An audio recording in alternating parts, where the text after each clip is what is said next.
Friday night at Fenway Park, the Red Sox will introduce a new second baseman to the lineup, four-time All-Star Ian Kinsler. He will start Game 2 against the Phillies here in Boston. Hi, everybody. Great to have you with us. I'm Dave O'Brien. My partner, Red Sox Hall of Famer Jerry Remy, Garen Austin in just a couple of moments. So, Jerry, the Red Sox were busiest before today's trade deadline. Dave Dombrowski making 3 deals in the month, and Ian Kinsler the latest of those. Yeah, and the first one goes back to a little while ago when the Red Sox let Hanley Ramirez go. They needed somebody to back up Mitch Mullen at first base, and they went out and they got Steve Pearson. He's done nothing but good since being with the Red Sox, hitting over .333, the home run and 6 RBIs. Then they got Nathan Eovaldi, and what a start he had Sunday for the Red Sox, going 7 innings, only allowing 4 hits, no runs, only made 82 pitches in that ball game. And of course, Ian Kinsler, a guy that's been around a long time, a veteran player, a guy that can hit some home runs, play a very decent and solid second base for you. So they have plugged some holes, and it gives them some versatility in the infield with Kinsler. When you look at Pierce, that home run and hit in the Red Sox uniform right down the left field line, and of course Eovaldi on Sunday working in that game was just outstanding with his fastball, its cut fastball. Didn't need too many split-fingered fastballs in the game, but basically got it done. His velocity was up to 97, 98 miles an hour all afternoon. And when you look toward the playoffs, if he's not in a starting rotation, he's a guy that could probably help you out of the bullpen. So some pretty good moves made by Dave Dombrowski. Very busy, not all at once at the deadline, but leading up to the deadline. And who knows, after the deadline, maybe into the month of August, maybe more deals to come. But right now, the Red Sox feel very good about what they have done.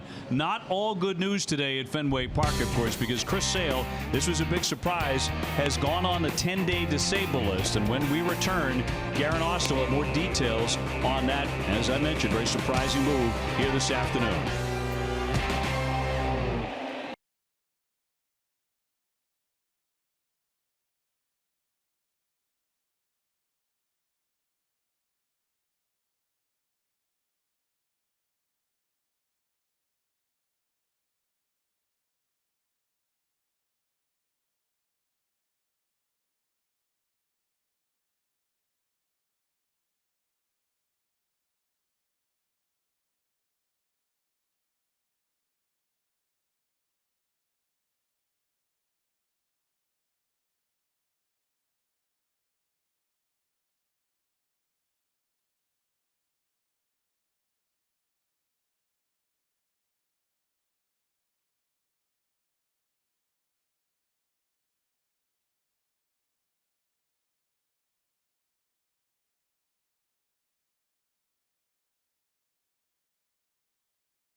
Geico, 15 minutes could save you 15% on car insurance. And by Southwest Airlines, low fares, no hidden fees. That's transparency. Connecticut Day, the proud flag of Connecticut in the wind here tonight. Red Sox taking on the Phillies in Game 2. Time to toss it down to Garen. And Garen, we were talking about Chris Sale going on the DL. It sounds like actually more of a break for him at this point in the season, doesn't it? Well, that is true, OB. He doesn't seem overly concerned, but it came as a surprise when just a little while ago the Red Sox announced that Chris Sale was going on the 10-day DL with mild left shoulder inflammation. President of Baseball Operations Dave Dombrowski talked to Tom Caron about it, and Chris Sale addressed the media earlier. Anytime a guy misses a start, you don't like to see that. Chris didn't seem overly concerned. The medical staff didn't seem overly concerned when they described it to me. I think he'll be back soon, based upon what they're saying. I wouldn't be surprised if he pitched. And I heard the comment beforehand. I think it's more a matter when I say it's a buildup that's better than it just being acute injury. So I mean, usually the pitchers have buildups of things all year long. They just get tired, they get inflammation, they get a combination of those things that sometimes you just got to stay back and say, okay, well, let's be careful here. I'm a pitcher. Sometimes we have to deal with it. That being said, I feel like if we were in a different position and push came to shove and they needed me to go out there, I would be able to make this next start. I would be pitching in 2 days. Given we have a few months left in the season, and we, fortunately for us, we were a very deep team, and our guys, we trust everybody equally around here. So they thought it'd be best to have Brian step in and make that start. Sale is optimistic that this will be a short stint on the DL, and he's optimistic and hopeful that he will make his next start. And when we return, Drew Pomeranz is on the mound for the second game of this Red Sox-Phillies series. Dave O'Brien and Jerry Remy are on the call.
On Nesson is brought to you by Franklin Sports, the official batting glove of Major League Baseball and the Red Sox. Digital Federal Credit Union, what can DCU save you? Your local Nissan dealer. Amica, great service, great coverage, a great price for auto, home, and life insurance. By your local New England Ford dealers. Valvoline Instant Oil Change, service you can see, experts you can trust. And by Southwest Airlines, low fares, no hidden fees. That's transparency. Now, terrific night for Game 2. Fenway expected to be packed again. Drew Pomeranz is on the hill. And here's a look at the Phillies lineup he'll take on tonight. Brought to you by your local Nissan dealers. Cesar Hernandez will lead it off. He's the second baseman. Rhys Hoskins, good power, 21 home runs, to be followed by Carlos Santana. As Dribble Cabrera, brand new to them, been in the league a long time, the DH. Nick Williams has pop in the bat as well. Franco is at third base with Quinn in center field. Alfaro does the catching, and Kingery is at shortstop and hitting ninth. Against the Red Sox starter, presented by New England Audi dealers, Drew Pomeranz has made only 9 starts so far in 2018. The Red Sox defense is brought to you by Southwest Airlines, and they are second in the American League with 50 errors on the season. Eduardo Nunez will be at third base, and Bogart's the shortstop. Ian Kinsler at second, and Mitch Moreland the first baseman. Left to right, Andrew Benintendi, Jackie Bradley Jr., and J.D. Martinez, and Blake Swihart doing the catching for the Red Sox. The umpires this evening brought to you by Toyota's website for deals, buyatoyota.com. It's Jeff Nelson behind the plate. Chad Whitson at first, Manny Gonzalez at second, Andy Fletcher at third. We're available. This telecast can be heard in Spanish by selecting the SAP button on your TV remote. SAP presented by Toyota. Visit Compra2Toyota.com to see Toyota deals not seen on TV. Buenas noches, amigos. And the weather for tonight, very comfortable, 81 degrees, partly cloudy skies. And we are ready for game number 2. Red Sox looking for a mini sweep here. Pomeranz was out of the rotation from the 1st of June until July 24th with biceps tendonitis and also a neck issue which developed on rehab. So he has not pitched very much at all this year. And facing a key start tonight. And Jerry, you made the point a couple of moments ago that the Red Sox need to see upgraded velocity in this guy. Yeah, I think that would help an awful lot. You know, last time he pitched in Baltimore, it was 87, 88 miles an hour. This guy last year was throwing, around, 92, 93 at times with that nasty curveball. So that makes a huge difference to him. So we'll see if there's an uptick in velocity here tonight. First one high at 87. His last outing, he took the loss at Baltimore on July 24th. He only went 4 2/3. Gave up 4 runs on 6 hits.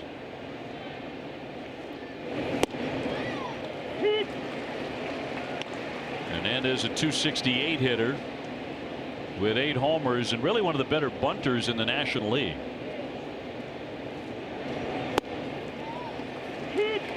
There's the bread and butter pitch right there, the curveball. As long as he can keep that down, he can be successful with it.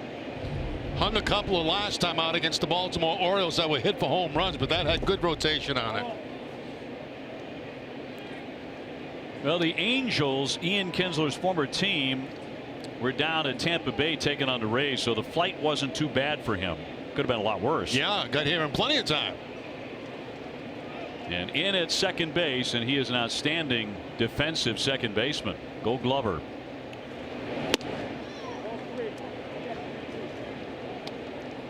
Hoskins on deck, just getting underway, as are the Yankees and the Orioles. They're 0-0 in the first inning.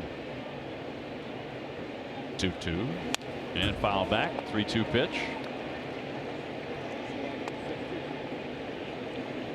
Red Sox coming into play tonight with a 6-game lead.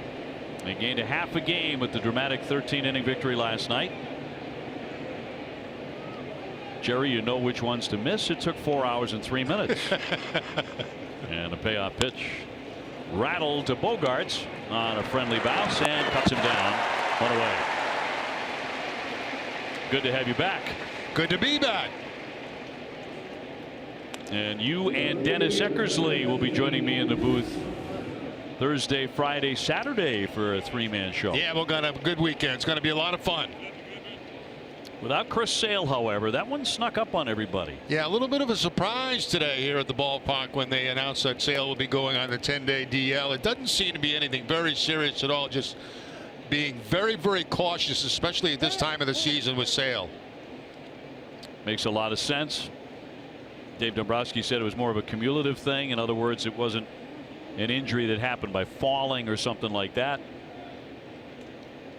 And the timing seems right to give him some rest. So Brandon Workman is back up, recalled from the Paw Sox, to replace Chris Sale while he is on the 10-day DL. All expectations are Sale will make that next start against Toronto, but will not face the Yankees. Little cut fastball that time from Pomeranz. Cut fastball to the outside part of the plate to pick up the strike.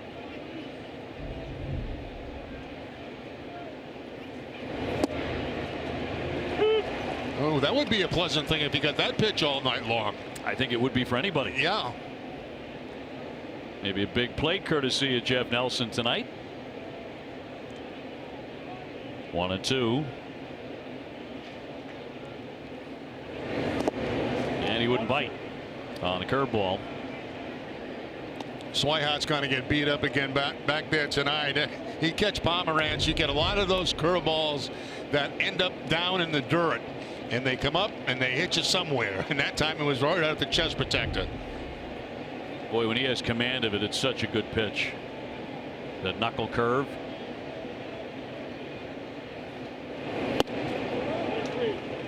Three and two. Santana next. Swihart was the hero last night with the walk-off ground rule double. And a game-winning RBI, and that's going to be ball 4. So Hoskins is on. Steady diet of breaking stuff there. Sends up Santana with a man aboard. Blake Swihart turning around a big-time fastball, but 99 on the radar gun. Yeah, 99 right up over the plate and quickly back over the head and into the Red Sox bullpen for the exciting win.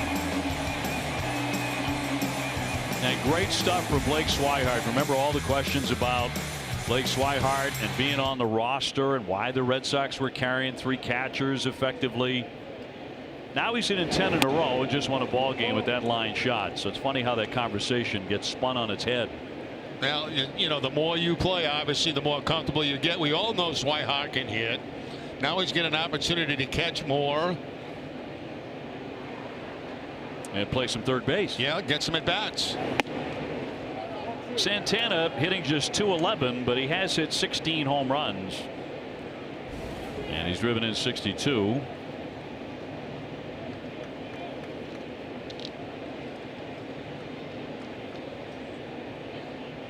Pomeranz has fallen behind here. Here comes the 2-0.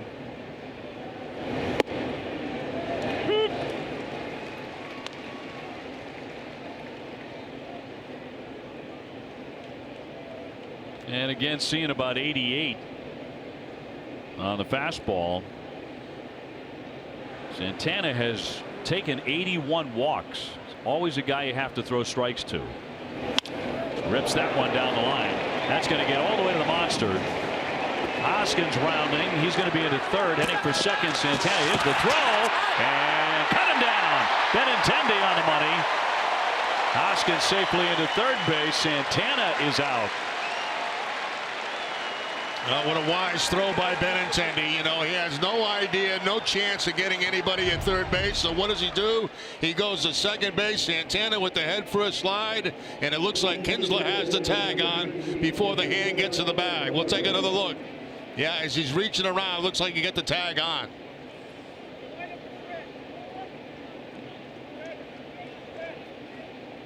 It's always tough for a second baseman when you get a throw from the outfielder, spin around as quick as you possibly can and find that runner so you can apply that tag. Your back is to him as you're taking the throw from the outfield. Outfield assist number 8 for Benintendi. He's piling them up. And here's Cabrera, newly acquired from the Mets, 272 with 18 home runs. This, of course, has to be an absolute whirlwind of a day for Ian Kinsler. Yeah, a lot to go. You know, you come up and you're in a new clubhouse. You're with new teammates. You got to work with your shortstop a little bit to kind of get used to him. You got to learn signs. There's a lot going on that first day. Bogarts behind the bag, on the move, got him at first base. Pomeranz gets out of it, and a big helping hand from his left fielder to boot.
Bottom of the first coming up. Red Sox lineup brought to you by Toyota's website for deals, buyatoyota.com. Benintendi, who just made a fine throw, will lead it off. Mookie Betts out of the lineup tonight. That's a scheduled off night. Swihart doing the catching.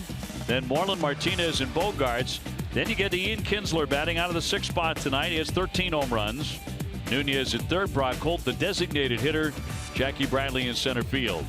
Against the veteran right-hander Jake Arrieta. 8-6, a 3.45 ERA. Lifetime against the Red Sox, though, just 1-4 with a 5.27. He has had a strong month of July, 3-0 this month with a 3.18 ERA. And in it for a called strike to make it 0-2.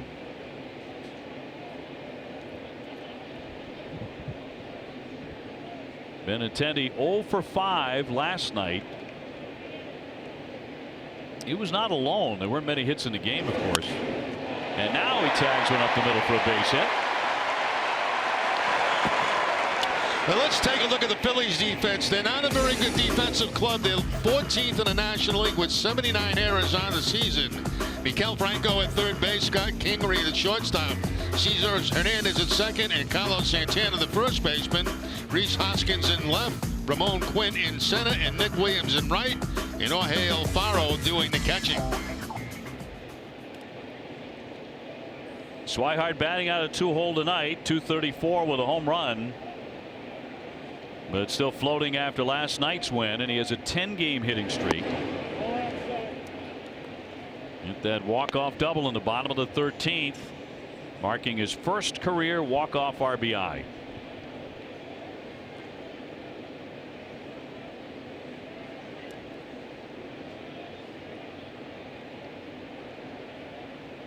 And Arrieta with the 1-0, and that's going to be outside. Red Sox now 75-33. Last night's win in the 13th inning, the 4th consecutive in extra innings for the Red Sox. A lot of walk-offs lately. 3 of the last 7 games at Fenway, that's how the Red Sox have won. And ball 3. Boy, trying to keep everything away from Blake Swihart and missing outside with 3 straight pitches. That ball he hit last night was middle in. He hit it a long, long way, too, to keep it in the ballpark. Moreland on deck. Benintendi at first. 3-1.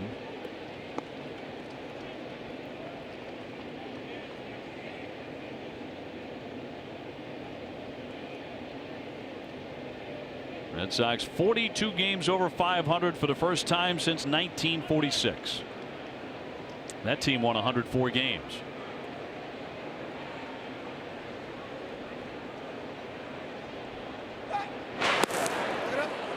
Club record, incidentally, is 105 wins set by the 1912 Boston Red Sox.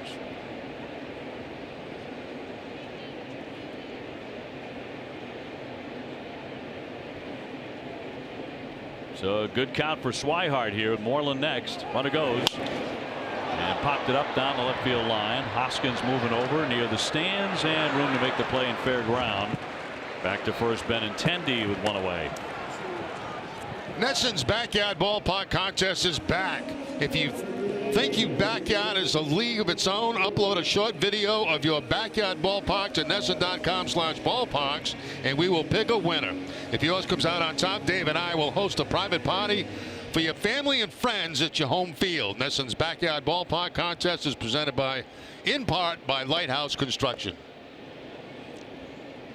We'll be the hosts. You provide everything else. Yes, we're the hosts. We have a lot of fun with that event, actually. Looking forward to making those selections. Moreland 268, 12 home runs. And looking to snap an 0 for 9. Good numbers, 3 for 8 and a home run in his career off Arrieta.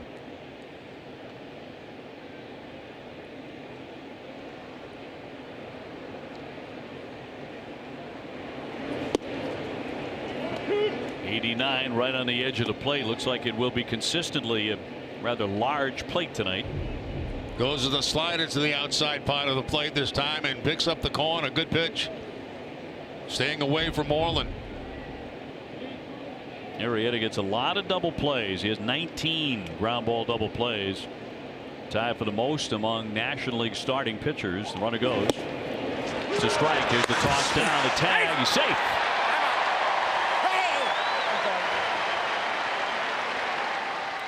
Also a guy that you can get a pretty good jump on too is Arrieta. You see the high leg kick, and that's an invitation for Benintendi to steal second base.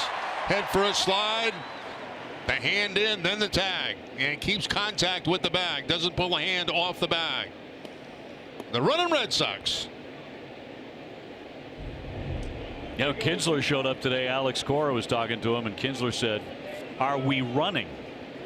And Cora said, "Have you been paying attention?" Yeah, we run a lot. He used to run a lot. Yeah. Not quite as much in recent years. He's been a 30-30 man a couple of times. Yes. Kinsler.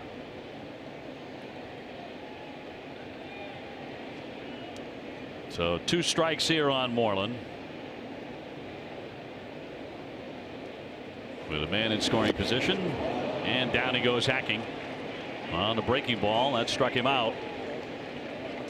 Time for our player profile presented by Verizon Wireless. Arrieta's 5 starts this month, as mentioned. Very, very good. 3-0, 28 1/3 with 21 strikeouts. Guy who has been around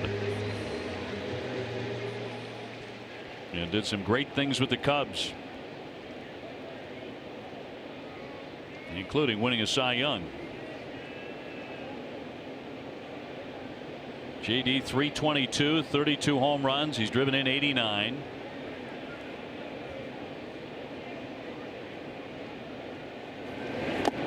I thought one of the more amazing things about the win last night for the Red Sox was that 1 through 5 hitters for the Red Sox went to combined 0 for 24, and yet Boston won the game. Now, how often are you going to see that?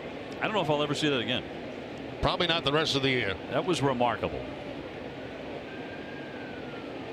And yet the Red Sox continue to find ways to beat people. Short answer to that is, how's that happen? Pitching. You outpitched the other guy by a little bit. Nola was terrific, but so was David Price. They went toe to toe. Both of them 8 innings. Both of them just 1 run.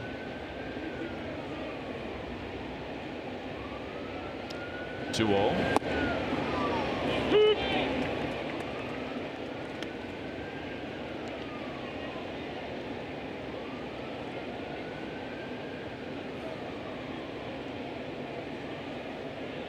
Arrieta won the 2015 National League Cy Young while with the Cubs.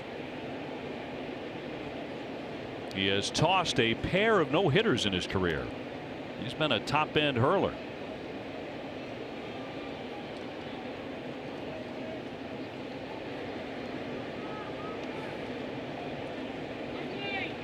Benintendi at second base, 2 gone, first inning.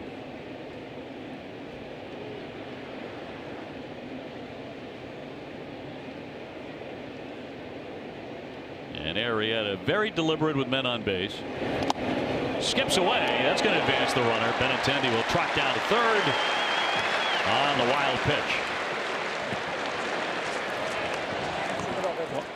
Trying to snap off the cut fastball that time and not even close to home plate.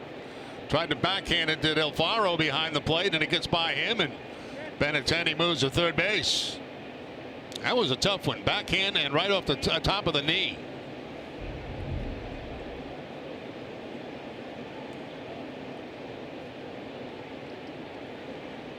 So JD sitting on his 90th RBI here at the end of July. Man, a 3-1.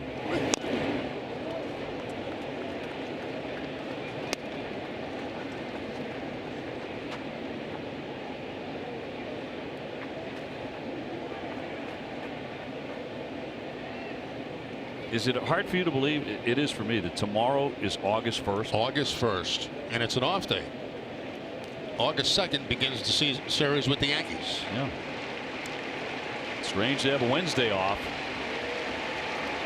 Here's the 3-2, and it hit him. So that'll put runners at first and third. It was not a fastball. Change up. So 2 men on for Xander Bogaerts with 2 down. Off-speed pitch, change up, gets him right off the backside and just takes first base. So Bogaerts has an opportunity here with 2 outs. Looking for his first hit ever off Arrieta. He's 0 for 5. Arrieta does not hit many, just his 4th hit batsman of the season. Last season he hit 10 batters. Xander with 13 RBIs in 11 career games against the Phillies, so he's made those hits count against them. That'll be ball 1. And Ian Kinsler watching from the on deck area, wearing the number 5 in a Red Sox uniform tonight.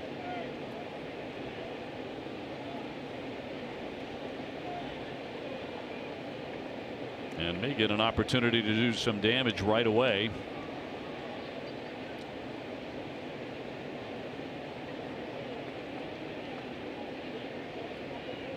Benintendi at third, Martinez at first, 2 down. And it's 2-0.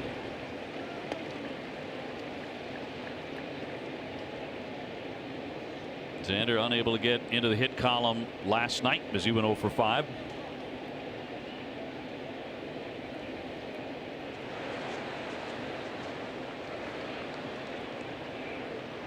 Benintendi ready to score from third if Arrieta snaps off another of those breaking balls in the dirt. 2-1. That's a pretty impressive sinker at 94 miles an hour right there by Arrieta.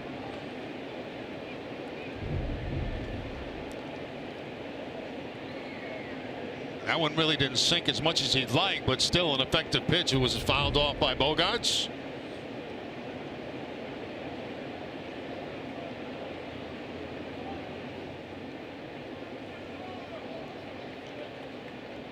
The righty with a 2-1. Fouled back right over our heads.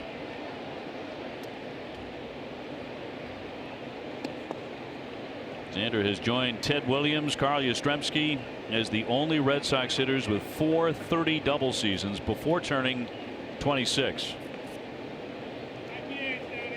And Mookie Betts will join that group with a few more.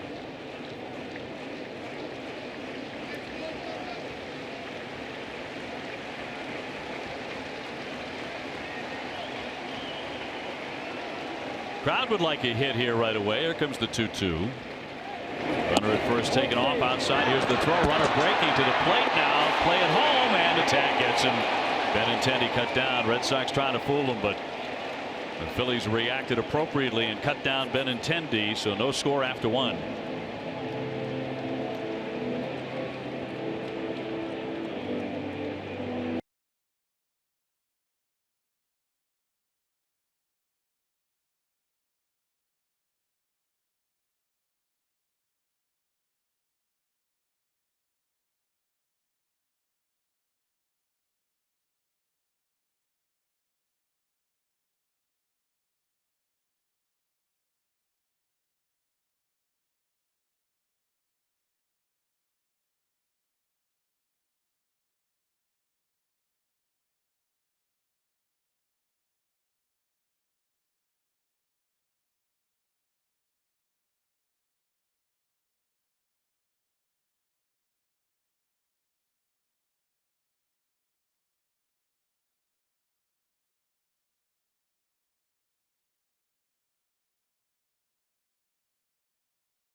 Brad Schoonmaker of the Red Sox Foundation with us, along with Michelle James, Community Action Agency of Western Connecticut.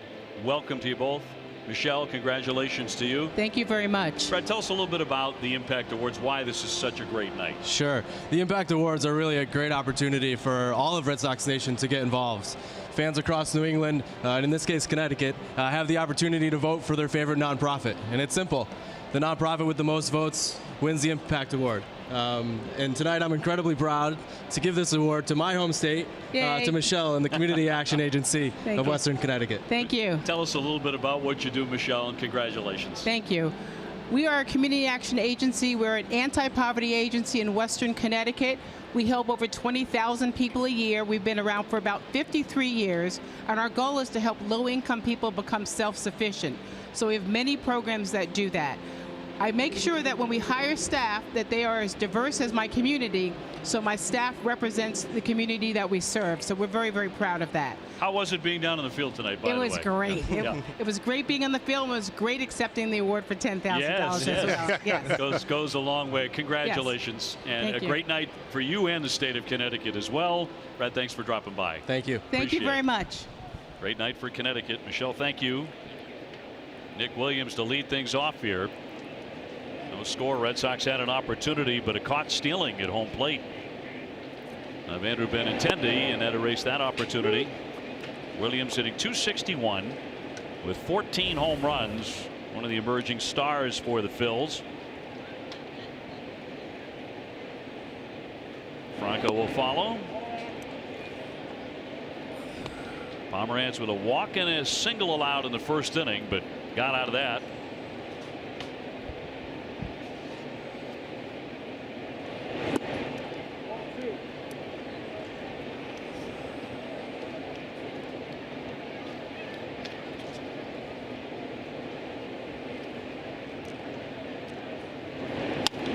The 2-1. That'll be loop foul out of play by Williams. Another look at that play at the plate. Yeah, Red Sox trying to pull a fast one here on the Phillies, and it's a very good read by the second baseman. You see how he creeps up to make that catch. He catches Benintendi going out of the corner of his eye, and he's able to come way out in front of the bag to get that throw and throw him out at home plate.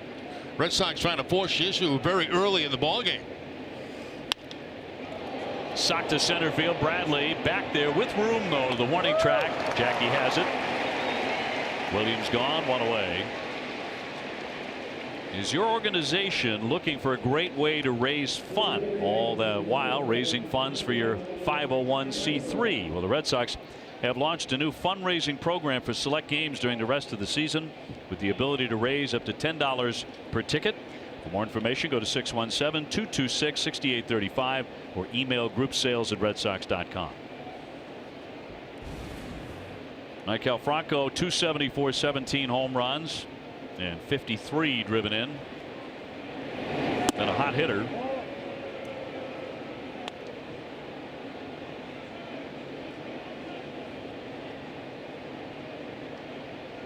Last 32 games, batting .336, so he's been on fire. Yeah, he's 5 for his last 13. And the shift, as you can see in the circles, and a shift to the opposite field in the outfield.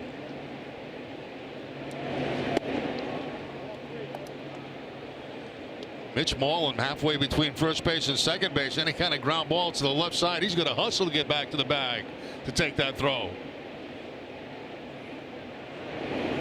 3-0 pitch, and he walked him on 4 straight, so he's walked 2 men here in the first couple of innings.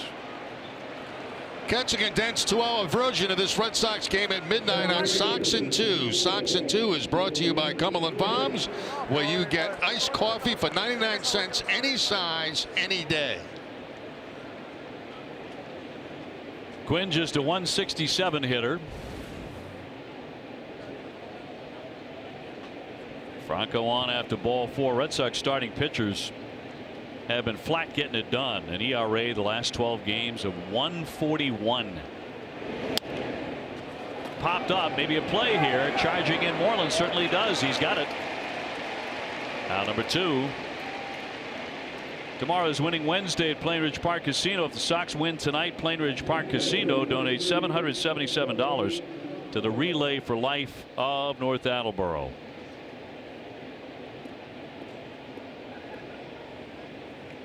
Alfaro will be next, 257 for the catcher. Is a strong arm, maybe not a great defender, but he's got a gun. No score here in the second. One of the nicest nights of the season so far. High fly ball, towering drive in left center field, rising up, and that ball is off the green. Franco rounding third. He's going to try and score. No throw home. The run is in on the double. And the Phillies strike first tonight, 1-0.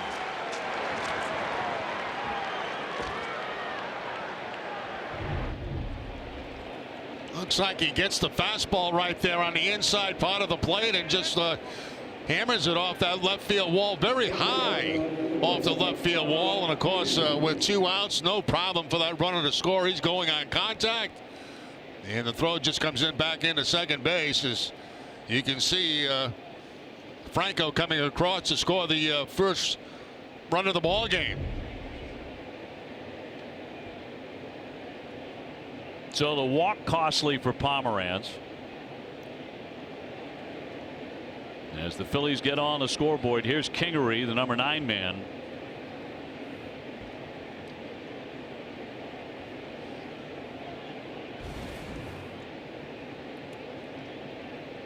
He had the most hits by a Philly rookie before the All-Star break since 2001, when Jimmy Rollins had 98. Rollins, big part of their outstanding teams and their World Series club, as was Shane Victorino,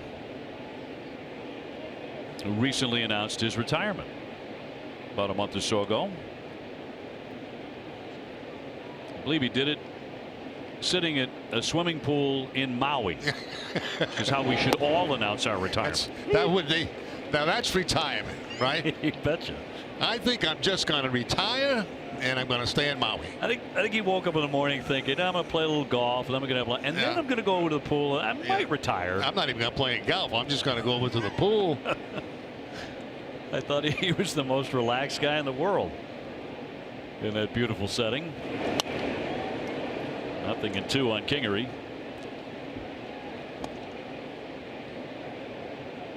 Television star over there. I saw him on episodes of Hawaii 5-0. Remember that show that was on a few years back?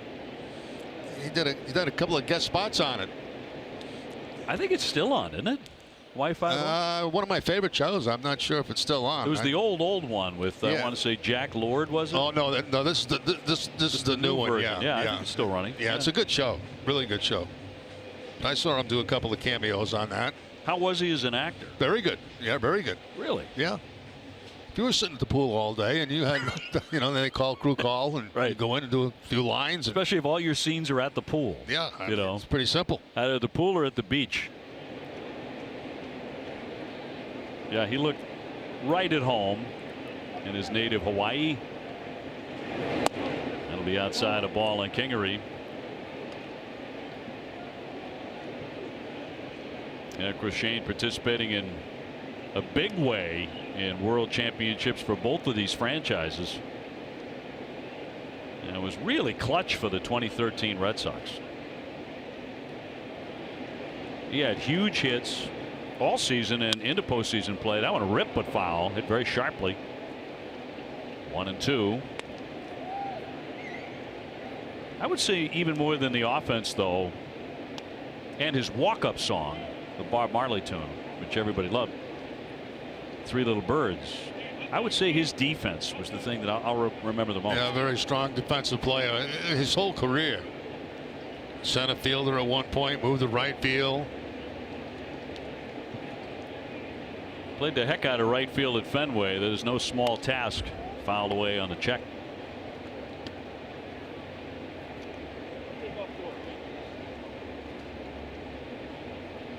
Phillies with a 1-0 lead. We are in the second inning. Big start for Drew Pomeranz. So far tonight, a couple of walks, couple of hits.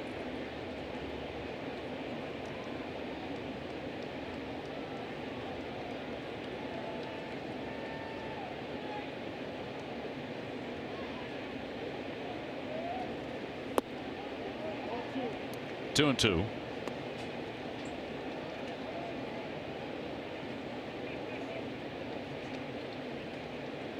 Pomeranz 0-2 lifetime against the Phillies in 4 career starts, a .360 ERA, so he hasn't pitched horribly against them, but 0-2.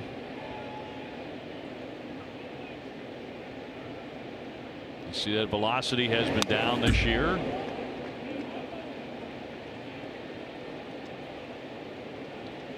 Spent a long time on the DL. He's going to be a free agent at the end of the season.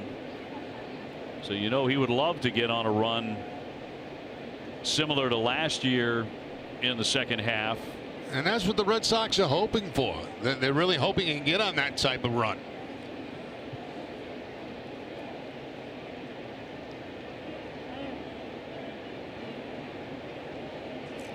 Drew last year 17-6. He allowed 2 runs or less in 23 starts. That led the major leagues in that category.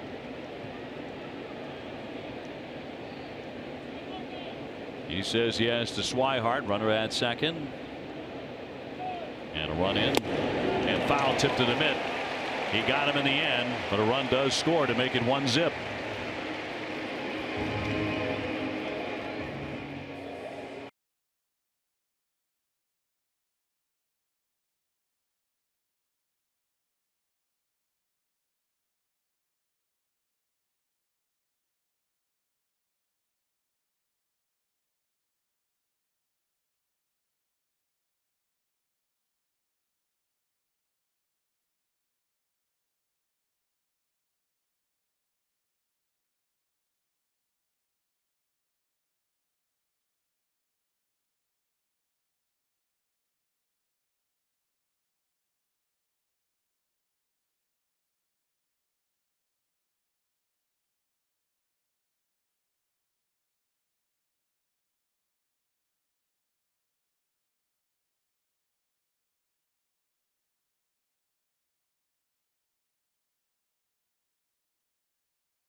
Moment honoring the 13 championship. We were just talking about Shane Victorino. Game 109 that year, the Red Sox beat Seattle 5-4. Shane Victorino had 3 hits. Dustin Pedroia homered, and he drove in 3 for the Red Sox. Tonight, 1-0 Phillies early on, bottom of the second inning. Xander Bogaerts was at home plate when the Red Sox tried to literally steal a run, and Benintendi was cut down at home plate. So Xander 275, 16 home runs, with Ian Kinsler right behind him.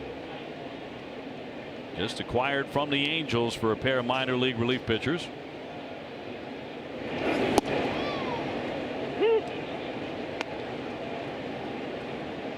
Dave Dombrowski brought Kinsler to Detroit in 2014, the year that Kinsler made his 4th All-Star team.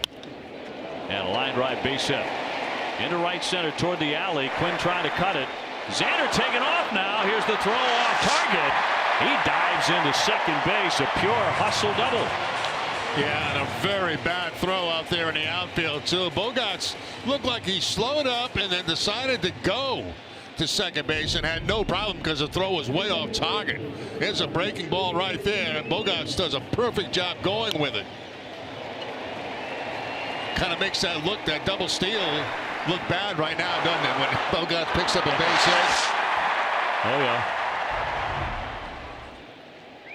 Well, here's Kinsler for the first time, hitting .239, 13 homers, 32 driven in with the Angels. Newest member of the Red Sox, has a history with the Red Sox as well. He made his major league debut against Boston in 2006. Got his first major league hit off of Curt Schilling. Key matchup, his numbers against the Phillies. Brought to you by Sullivan Tire Complete Auto Service. We're always here to get you there.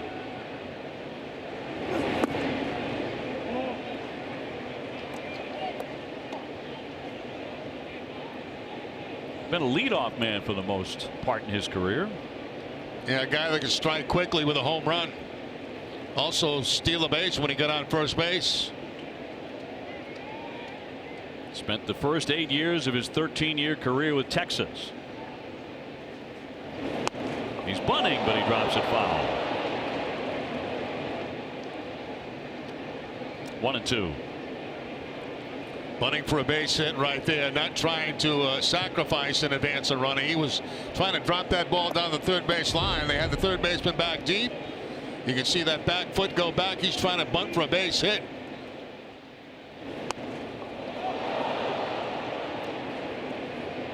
Well, we heard the famous story for years that Kinsler was the starting shortstop at Arizona State until Dustin Pedroia arrived, and he won the job, causing Kinsler to transfer to Missouri, where he would have a great college career. And foul tips that one, and it is held for a strikeout. Down he goes. So he fans in his first plate appearance, one man away. And Nunez will be next. And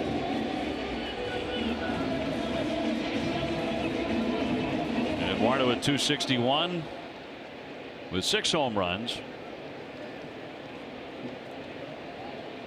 Played the heck out of third base yesterday. Made a lot of nice stabs over there at the hot corner. And a man at second here with 1 down. Red Sox trail 1-0.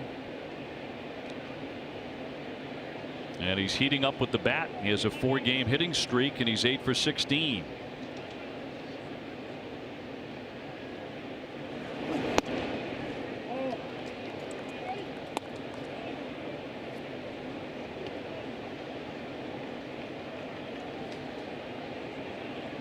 Of his defensive positions, that's his best, third base.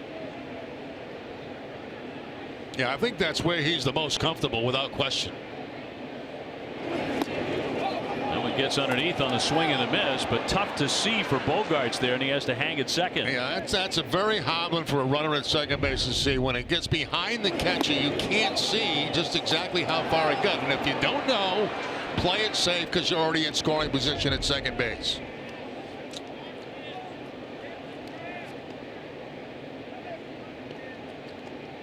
Nunez tied last night's game with a triple to center field, his second in the last 3 games, but prior to Saturday he hadn't hit a triple in about 2 years. And Arrieta with a 1-1.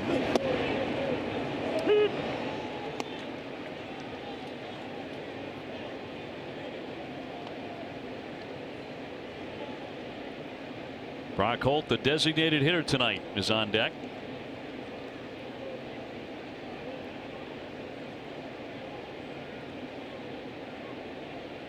Nunez 3 for 8 off him.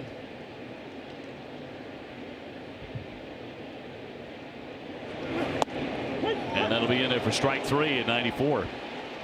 Back-to-back Ks with a man at second.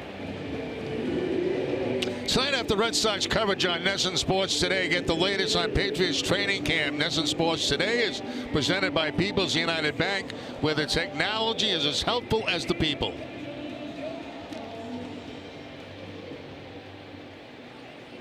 Well, the Red Sox are getting opportunities here in the first couple of innings against Arrieta. Base hit and hit batsman in the first inning, a double leading off the second.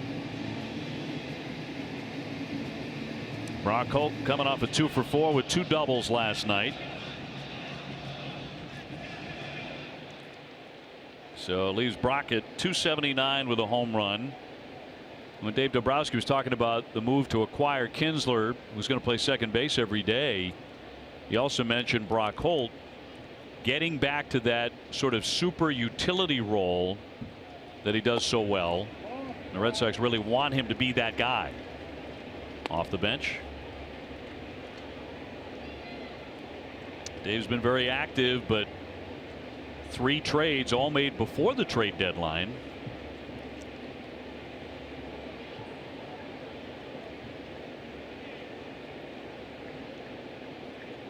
We'll see if there are more to come in the month of August. 2-0 to count. I think a lot of that depends on where they are in the standings, obviously, and what they feel might improve them for postseason play.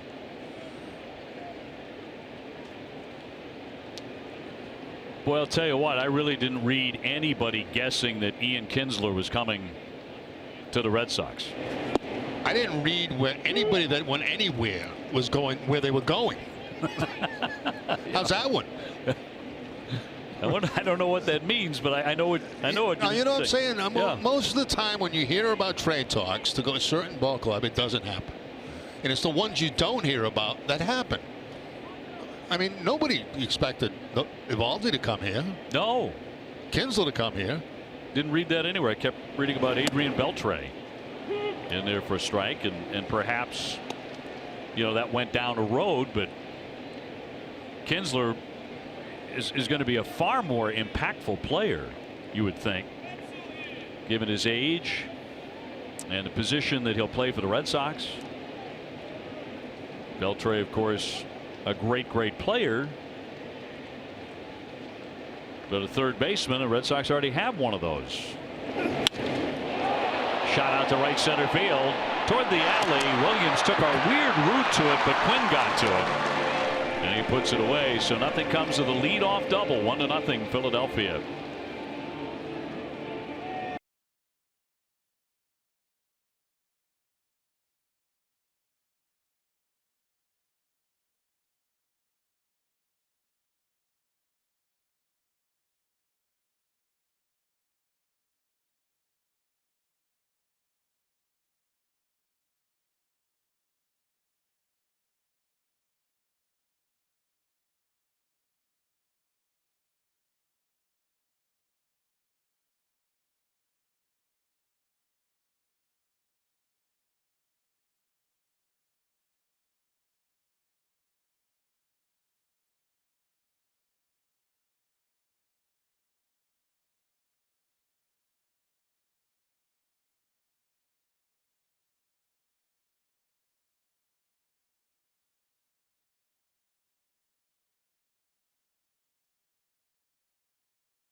Presented by T-Mobile. I can see before the ball game, Kinsler getting some work in with Xander Bogaerts, trying to get to know each other just a little bit. Didn't have a lot of time, but you know how I might get you the ball on certain plays. I might underhand flip. I might throw sidearm. I might give you the backhand flip. You know, depending on where I am, different things like that. And that, you know, it's just very basic stuff, and it just is getting a quick introduction on how I might do things in different situations. So it looked like more like Bogaerts that time, showing him what he would do from shortstop to get him the ball at second base. Basic, but it would seem to be really important. Yeah, you know, I've always been one that thinks that a lot of work needs to be put in between the second baseman and shortstop, and I don't buy that because these guys have been around a long time. They know how to play their positions and know what to expect. And I think it's basically just really knowing how a guy likes to feed you on certain ground balls and where he's positioned, how he's going to come at you, whether he's going to come at you underhand, sidearm, you know, stuff like that. But, you know, I think it's always been a little bit overrated that it takes a long time for these guys to get to know each other. I don't buy that. Hernandez, the leadoff man, 0 for 1 with a ground out to short. When you get traded, what is the single most important thing? What's like the first thing you need to find out when you walk into that clubhouse for the first time? When you get traded and you walk into the clubhouse, yeah, it's a strange feeling, obviously, because all of a sudden you're in there with people who, you know, you don't really know that well. You may know some of them. You may have an acquaintance with a few guys. You don't know them well. You know, yesterday you were playing with guys you've been playing with all season long. You're in a new clubhouse. You're in a new uniform. Bogarts with a backhand stab. Got him. Hernandez gone. He is 0 for 2. You know, it's a little different in my case. When I got traded in the offseason, so I had all of spring training to get used to the new teammates that I was going to be around. When you play just a half a season, you come in, I mean, you fly here, boom, you're in, you're unpacking your stuff. The clubhouse attendants are all unpacking your stuff. You're getting new Red Sox stuff. You're trying on new shoes. You're doing all kind of different things.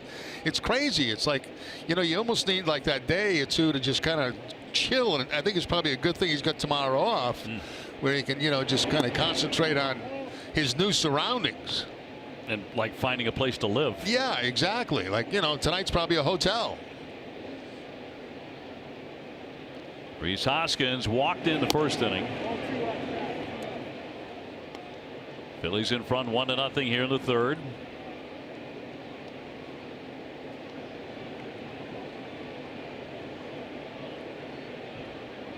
Good young hitter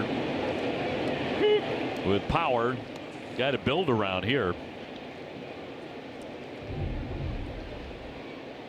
Fastball down at the bottom of the strike zone. Pretty good pitch, but not. Oh, it didn't. It was called a strike. I was wrong. I didn't think he called it a strike. Actually, it could have gone either way, and it probably could have gone the other way. Yeah. Well, it's a sizable plate. Let's take it. Pitcher's plate tonight. Santana on deck, and the 3-1. And he will walk him, so he's walked 3 men.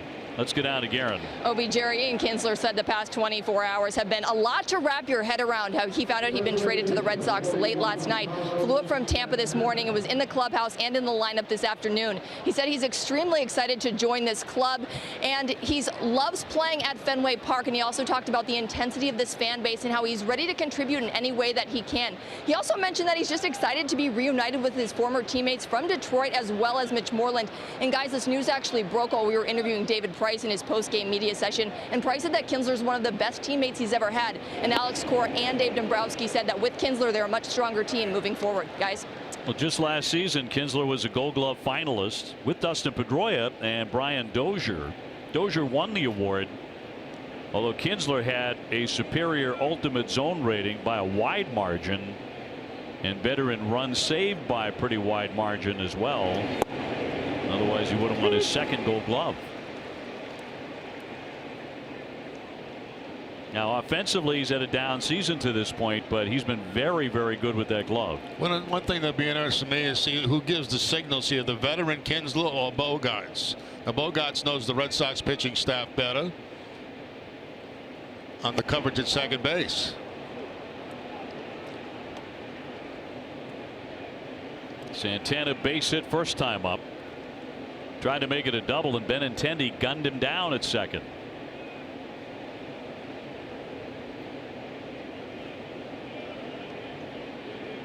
Right now, not even looking at him. Yeah.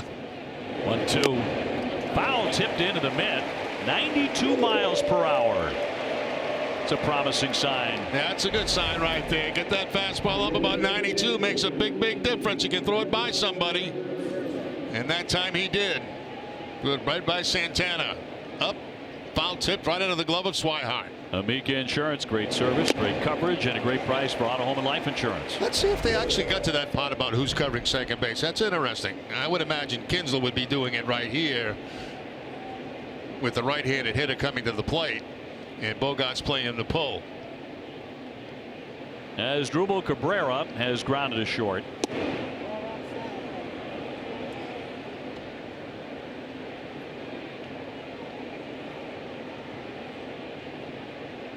Hoskins on at first. Little open mouth. That means Kinsler's got it. Bogey's got to give me a little better action than that. You're trying to make a thing here. Yeah, I'm trying to make a thing out of this. It's a TV thing. Yeah. Open your mouth. Open your mouth. That means you got it. 2-0. And a pop-up on the infield. Kinsler moving over, but Moreland is right there, and Mitch Moreland will take it to retire the sides, and nothing comes of the ball 4.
Timeout is presented by LL Bean. From the ballpark to your local park, the outside is always better together. LL Bean, be an outsider. A perfect night to be outside and inside Fenway Park with Alex Spear of the Boston Globe. We're going to recap all of the trades and what the Red Sox have done, and also the trades that were made earlier today as Jackie Bradley leads off, and it's 1-0 Philadelphia. Good to see you again. Great to see you guys. So sum it up for us. The Red Sox made a surprising move, because I didn't read anywhere where Ian Kinsler was about to be the Red Sox new second baseman. Yeah, I was surprised by this one, I'll admit. I thought that they were going to be focused on relief help. I thought that there was a chance that they might move on infielders, even though I thought it was unlikely. If they did, I thought that it would be glove first, but you're right. No one had really attached Kinsler. That one roped into right. That'll get to the warning track and bounce into the seats for a double. Jackie Bradley tagging one off Arrieta. Red Sox with his second two-base hit tonight. Now Jackie Bradley gets a nice curveball that he can pull. Stayed on it very well. Hooked it hard right down the right field line. Here's that spinning breaking ball, and it's right into the sweet spot there for Jackie Bradley, right about thigh high. And he just rifles it down one hop into the stands for the ground rule double. So the Red Sox have had some base runners in this game. They've had a few chances. See if they can capitalize on this with nobody out. Leadoff man on for Benintendi, who singled his first time up. 1 for 1 tonight, hitting .298. We've already seen Kinsler in the lineup tonight, first at bat. he struck out. Atypical, obviously, because this is a guy with one of the lowest strikeout rates and swing and miss rates in the big leagues this year. He's been a high contact guy. He hasn't been hitting for the same kind of power that he's had in the past. As you might expect for a 36-year-old, the power's in a little bit of decline, but he is someone who can really take advantage maybe of Fenway as a guy who's a pull right-handed hitter, stands to turn some long outs in Anaheim into maybe some doubles or homers here. Yeah, that's what we've heard as he chats with Mookie Betts, who has the night off tonight. We've heard by a lot of folks, and we've seen it up close, that Fenway should serve him very well. Yeah, you can see on the batted ball profile that he had this year that there are just a lot of outs to left and left center that would certainly be at least off the wall at Fenway. But in the end, when you talk about Kinsler, don't you start with defense? Absolutely, absolutely. He's one of the best second basemen of this generation. For a lot of this, for a lot of the last 10 years, he's been kind of neck and neck in advanced metrics with Dustin Pedroia. They have at this phase of their careers kind of similar skill sets. Kinsler has retained a little more speed, fewer knee surgeries, and so he remains a little bit more of a base stealing threat. I think that Pedroia's strengths are obviously defense, that ability to make contact, that extraordinary hand-eye coordination, and that's kind of where Kinsler's gone in his career. More of the getting the bat on the ball and putting it in play. Pedroia still does so at a higher average than Kinsler, but Kinsler takes his walks, limits the strikeouts, and can still every once in a while put a charge into the ball. Jackie Bradley at second, nobody out in a 2-2. Benintendi will flare that one to the shortstop and caught by Kingery. Jackie getting back to second, so that'll be the first out with Swihart coming up. It was 0 for 1 so far tonight. Is there any trade out there that happened that really surprised you? I think the aggressiveness of the Pirates was really pretty surprising. Seeing them move on both the closer and Keanu Aquila with the Rangers, and then going after Chris Archer. Yeah, I thought that was an unexpected one. And then Tommy Pham going from the Cardinals to the Rays kind of defied anyone's expectations, because a couple of years ago Pham was an MVP candidate and clearly fell out of favor in St. Louis really quickly. The Rays, despite the fact that they're kind of in a mode where they're acquiring prospects for veterans, that was an opportunity for them to acquire a potential middle of the order guy for the next few years at a relatively low cost. So that one was, I don't think anyone saw Pham making it to the market. As far as the Red Sox, was there a shift in theory late last night? Well, I think that they were still looking into the bullpen yesterday. I've heard them they were still connected, for instance, with Zach Duke earlier in the day. He ended up moving to the Mariners, the lefty who was with Minnesota. But then a little bit later in the day, I've heard that they were trying to explore the trade possibility with the Nationals for Kelvin Herrera, the former Royals closer who had moved over to Washington in June. But the Nationals were kind of deciding what to do with their season, whether or not to continue being in on competing this season, or whether or not they were going to sell off just about everything, including Bryce Harper. Well, yeah, we had heard those rumors. Yeah, maybe we're going to put him on the block. So they were kind of all over the place in a brief period of time. Can you imagine that as an organization sitting on the tipping point between just completely remaking your franchise in its identity essentially overnight? That's quite a thing. 1-2 on the way to Swihart with one down. And on deck, Mitch Moreland. Yeah, part of me says, yeah, I can absolutely see that. Having been to Washington, when Jerry and I had that series, Red Sox and the Nationals, they felt like they were on the tipping point then. They really did. Absolutely. And they've been kind of moving sideways through most of this season, but to have that organizational debate on that last night, essentially, trying to decide whether or not they're going to sell off everyone. Yeah, including Bryce Harper. Chop on the infield. Hernandez will go to first base for out number 2. Jackie Bradley advancing down to third. And Moreland will try and pick up this run. Mitch so far tonight 0 for 1 with a K. So how do you feel like the Red Sox did, assuming they're done? May not be the case. Maybe in August deals will be made, but let's just assume this is it. the Red Sox team moving forward and toward postseason play. How do you feel they did? Well, clearly they improved their depth at a few different areas. It's not the kind of quote unquote blockbuster of a giant leap forward in any single area, because they've obviously already been a good team in every respect, which is why they have the ridiculous record that they do. But they made themselves deeper in the starting rotation. They made themselves deeper and potentially in October in the bullpen, because Eovaldi gives them options of starters to move to the bullpen. Adding Pierce was important for them to improve against lefties, and then the addition of Kinsler shored up their infield defense. So, Dave Dombrowski talked about how you want to do everything you can to address different areas of your club and move a little bit closer to being a championship caliber club. They did that. Whether they did that as much as their competitors, that's always the fascinating thing to figure out over the last 2 months of the season. Here's the 1-0. And frankly, I think October proves that in the end.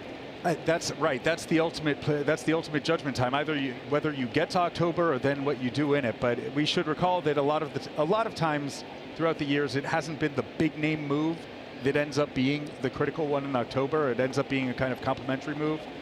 We've seen it a number of times with, for instance, the Giants. On the infield again, charging on it, Hernandez to make the play. So the Red Sox waste that lead-off double. Alex, thanks for joining us. Great to see you guys. Always great to see you. 1-0 Phillies.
Dunkin' Donuts poll question: should Major League Baseball play games during the Hall of Fame induction ceremony?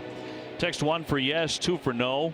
Text your answer to 536 536. Message and data rates may apply. One message per vote. That's a great question, isn't it? Never really thought of that. Maybe MLB takes a break. I don't know about taking a break, but maybe have the Hall of Fame inductions at night or something. They're usually on Sundays, right? Even better. Instead of having a Sunday night game, put on the Hall of Fame inductees. We got to get you into the commissioner's office because you got some great ideas. A little jam shot, ground ball to Moreland, and we'll feed Pomeranz, who just does get there to take care of Williams. Keep this gig, but help the commissioner out a little bit. Yeah, I'm sure he pays quite a bit of attention to what I have to say. Oh, maybe he should. That would seem to make sense, wouldn't it? Yes. Carry on your regular schedule. The schedule's tough enough as it is, but change the time of the induction. Make it a night event. Make it a big event. Like a prime time. Exactly. You're going to have some of those guys cut down their speech time, because then it's going to become a 1 a.m. thing.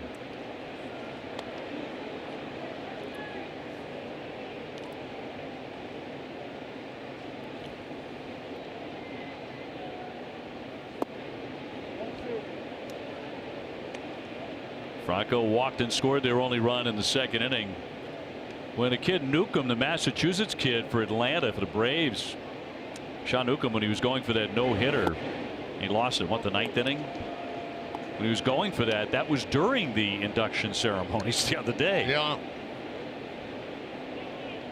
Lost it with 1 out to get. 1-0 Phillies here in the 4th inning. And the 3-0 will be ball 4. So that's been an issue tonight for Pomeranz. He's walked 4 men. Time now to see what's brewing in Boston, presented by Sam Adams. Red Sox are one of only 16 teams in the modern era to win 75 or more of their first 108 games. 14 of the previous 15 to do so won their pennant, and 8 of those would go on to win the World Series. Sox at 75 and 33. Up by 6 on the Yankees. Torch down a left field line off the bat of Quinn. That'll be up against the standings. Into third, stopping is Franco. Into second base, Quinn with a double. Yeah, Quinn didn't waste any time. That first fastball he sees, he rifles down the left field line. So immediate trouble here after the base on balls again. Now the base hit, second and third with the 1 out. Fastball inside part of the plate, just hooks it. And that's an area that's always very wide open down there, because most left fielders in Fenway Park play more toward that scoreboard area. Well, Alfaro connected up against the Green Monster for an RBI double in the second inning. He'll bat now with 1 down, runners at second and third. So trouble for the left-hander. He went for the downs on that one. The big news in about 2 hours before first pitch today was that Chris Sale has gone on the 10-day disabled list because of mild inflammation in the left shoulder, and will not start against the Yankees in the upcoming series. But there's no panic in the Red Sox announcement or in Chris's statement earlier today. He said under different circumstances, and that one gets inside and knocks the bat right out of his hands, and he dropped the bat. And Alfaro now in a little bit of pain.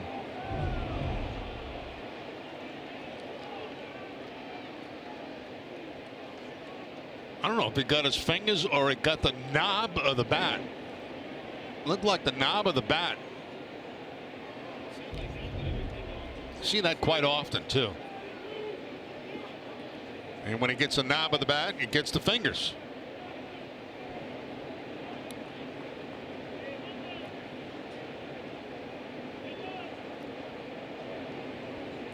Red Sox are taking a look at it. I know that. That's about the best shot we can show you right there, and it's very difficult to tell. You see his hand kind of comes over the knob of the bat, and maybe it got that first. Hard to tell.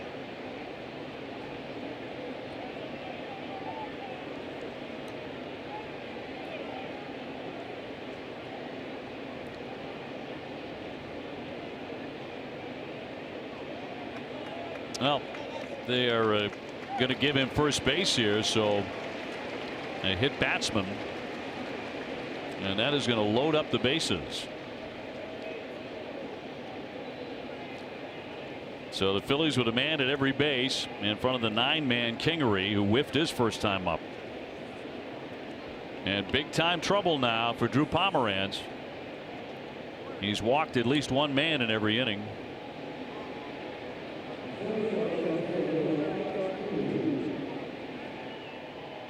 A walk, a double, and a hit batsman have filled him up. Only 1 away. He missed badly on that one for ball 1. The changeup that time, and they gave Swihart a chance to get out there and make the play on it. If that had been a fastball, that ball might have got by Swihart. But it's the off-speed pitch, and it gives him a chance, because it's off-speed, to get up and make that play.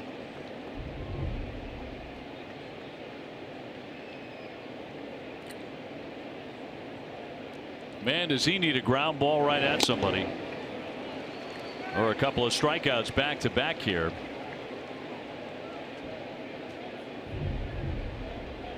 Those are the two-seam fastball this time, running away a little bit from the right-hander. Well, we have seen him punch it up to 92 when he's had to tonight. For the most part, he's been more like 88 to 90. Here's the 1-1 to Kingery.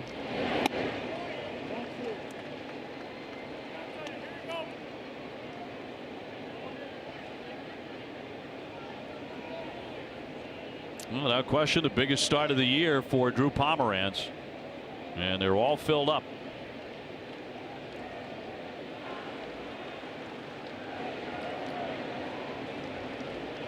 And his 2-1 to Kingery. High fly ball, but not deep. Jackie Bradley coming in on it. Flacco will tag.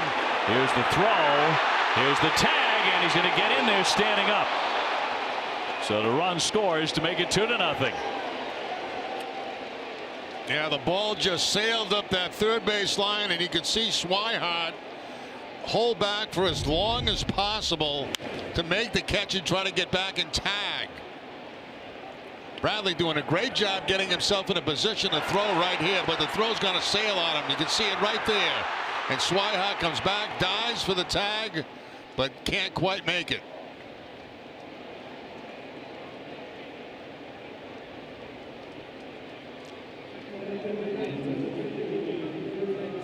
And missed him. Yep. Nice effort by Swihart, but couldn't quite get there. Throw a little bit errant from center field from Jackie Bradley, because he was in a position there where he could have thrown somebody out, and he's done it before.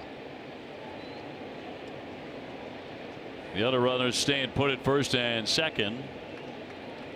That'll bring up Hernandez, who twice has hit a ground ball to short. 2-0 Philadelphia. Walks have been costly for the lefty. Both of the runs came in after he had walked that man.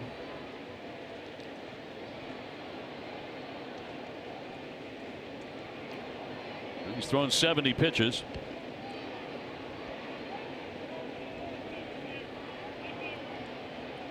First and second with 2 away.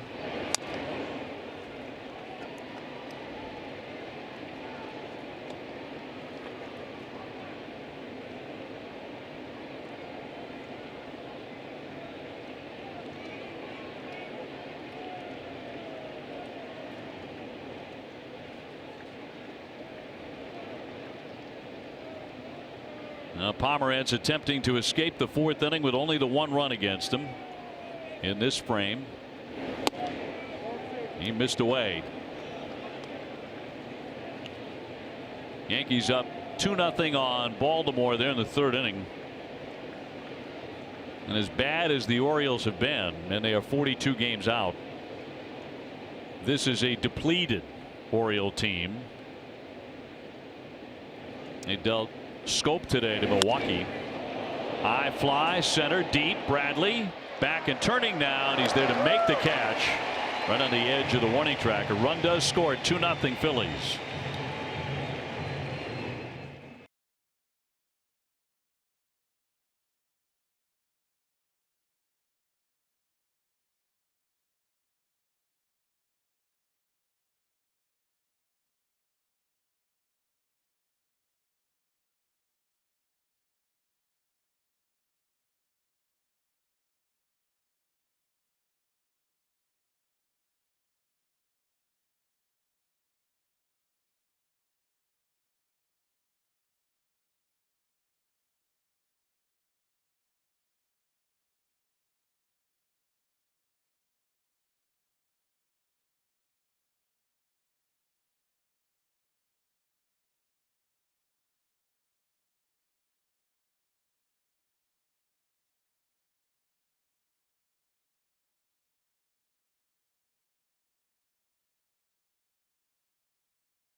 Brought to you by the all-new Subaru Ascent. Love is now bigger than ever this summer.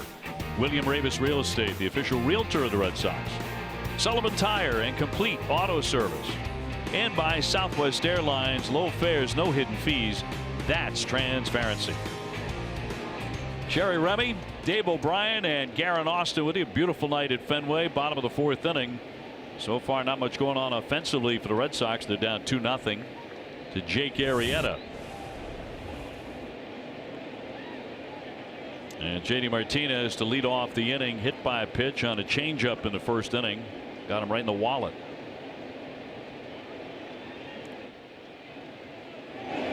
Xander Bogaerts will follow, and then Ian Kinsler for the 2nd time tonight.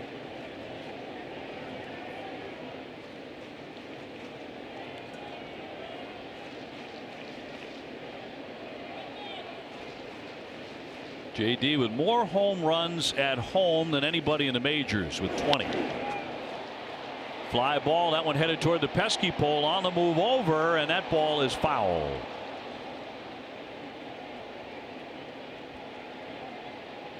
So no cheap one there. Now you start thinking, pesky pole, is it possible? Not quite.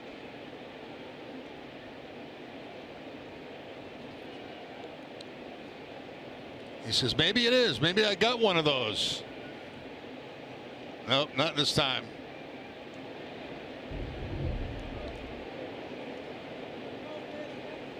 (0-2) from Arrieta.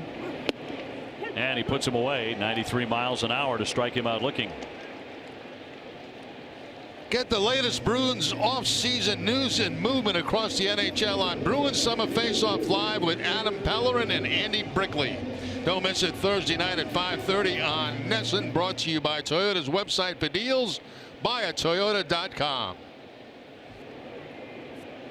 Sox have had a couple of good scoring chances in this one. One of them was when Bogaerts ripped a double in the 2nd inning, leading off the frame. But Kinsler struck out, Nunez struck out, Holt flied out, and that was it. Sox also had a leadoff double in the 3rd inning off the bat of Jackie Bradley, but nobody could bring him in. So Arrieta's been tough when he's had to be.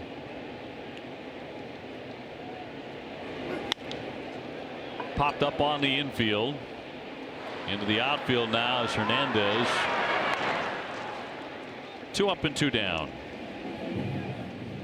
Ace Ticket is Boston's trusted source for tickets to all Sox games and concerts at Fenway. The prices and service are better than you can imagine. Go to aceticket.com right now.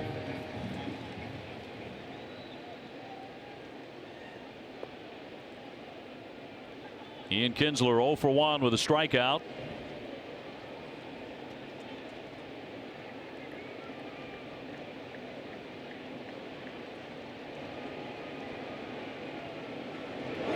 Kinsler has had some exceptional playoff rounds. He had a division series against Tampa Bay while with the Tigers, in which he hit .444 with 3 home runs. And a line shot, base hit into right field. He goes the other way for his first Red Sox hit.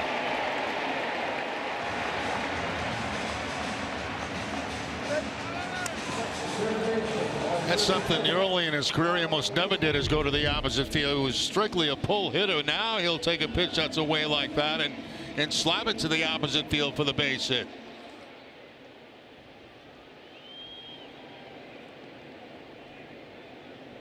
And he's a guy who, throughout the early stages of his career, loved to run.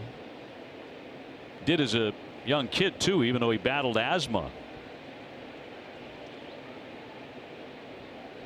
He is on with 2 away. Fouled off the plate by Nunez, who struck out looking in the 2nd inning. Yeah, Kinsler so far this season, 9 steals, has been caught 4 times.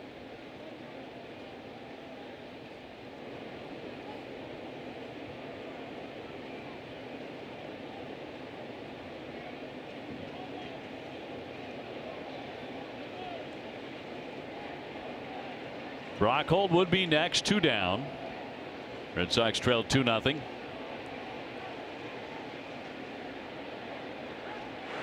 And he's going to dive as the throw goes errantly past. Racing in his second, Kinsler taking a turn. He's off to third. Here comes the throw. He slides in. He can still run.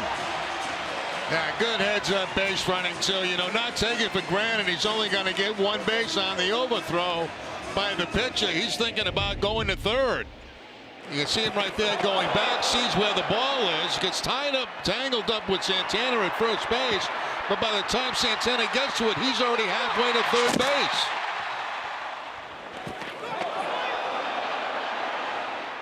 But he was able to read that right out of the chute, Dave, because he's turning around looking for himself. He's not looking for help from the third base coach. He's making that read by himself. Error on Arrieta on the throw. And ground ball yanked to third. Franco up and over. And that will retire the side. Red Sox with another threat. They've had several tonight.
Something to smile about moment. Well, we smiled for a while anyway as the ball got by Santana, and Kinsler thinking about three bases. He's checking it out all the way. He's got no problem. Gets to third, but that's where he'll end up. The Red Sox could not get him in. And telling Fables, I don't need your help to get to third base.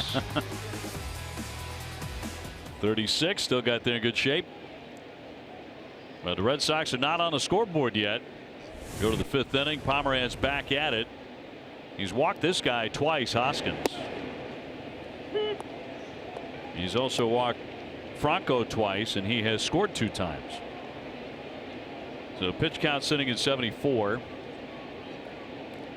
No activity in the Red Sox pen. High fly foul. It'll go out of play. Martinez in right field tonight. Mookie Betts has the evening off. There was a planned night off, which means he'll also have tomorrow off, back-to-back days, because that's an off day for everybody.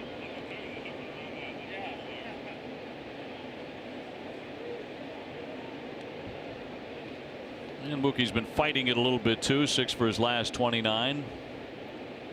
Good time to rest.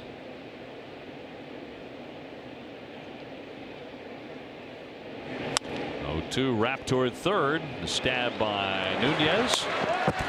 Very smooth over there. Do you want Bruins Fan Fest to visit your hometown? Tell us why using hashtag Bruins Tour on Twitter or Instagram for your chance to win the Bruins Fan Fest contest and bring the Bruins to your hometown.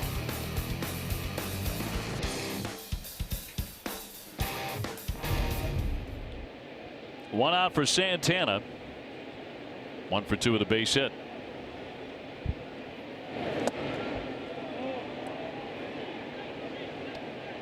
Phillies in a tight race in the National League East. After dropping last night's here, they have lost 4 in a row.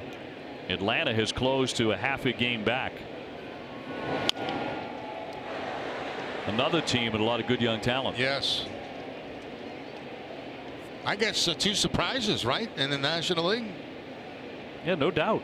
Supposed to be Washington. Supposed to be Washington from start to finish.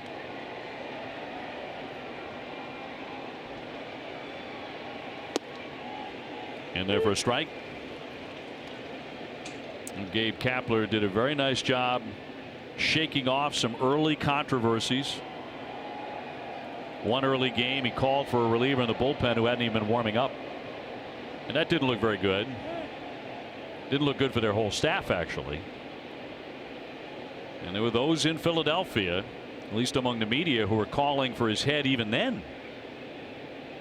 That quickly. But he has really turned it around. Been very steady. Fly ball into center field. And a routine play for Jackie. And Bradley will make that catch. 2 down.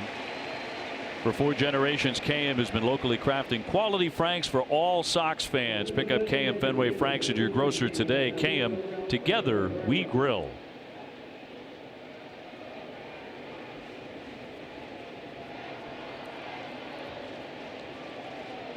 Pomerantz is looking for that 1-2-3 inning. He might get it here. Cabrera, the batter, has gone 0 for 2.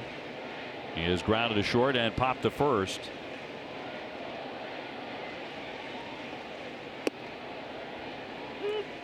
Put that right on the edge of the plate for strike 1.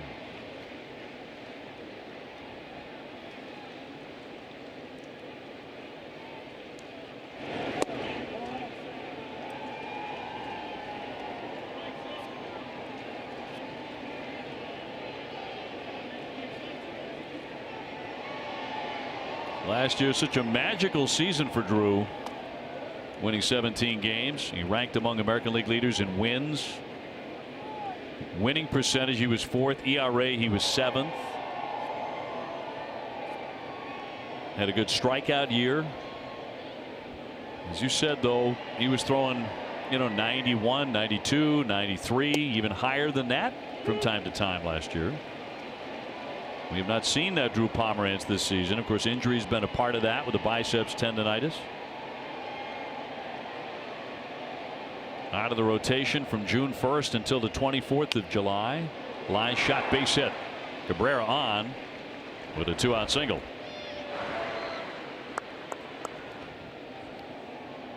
Right back up the middle that time against Pomerantz. So instead of a 1-2-3 inning, the base hit to break it up, and this line drive did right over the glove. Just kind of put that glove up, wailing at it, hoping that it would land in there.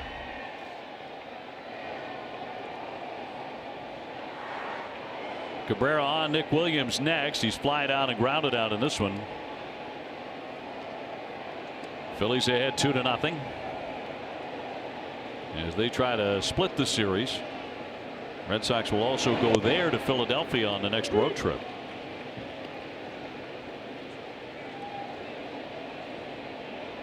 Williams with 14 home runs. He hit 3 pinch hit home runs before the end of May.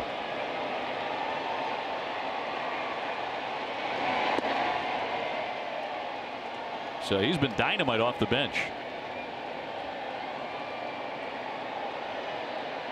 But lately he has been one of their hotter all-around hitters. 2 down, a man on, and the 1-1. It came inside and it got him. Hit by the pitch. Second hit batsman for Pomerantz tonight. That'll put runners at first and second.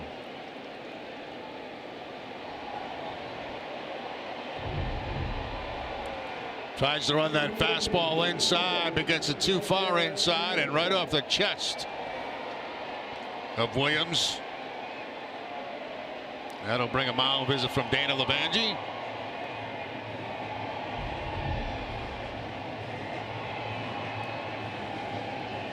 Well, it had promised to be a fast inning for Drew, but then the single by Cabrera, now a hit batsman. There have been plenty of base runners tonight. So he's actually done well, only to give up a couple of runs. Drew Pomeranz pitching line brought to you by Ace Tickets. So 4 walks. He's hit 2 guys. He's allowed 4 hits. Yeah, his first 2 batters he's hit all season long.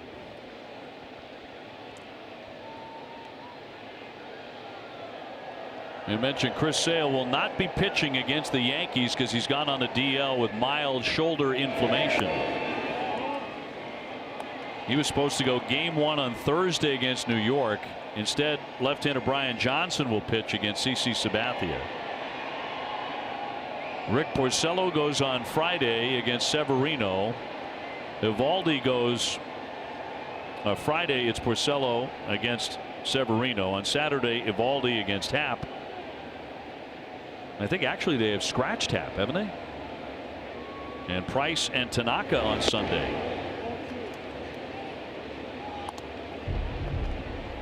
Mentioned that roster move as Brandon Workman is back.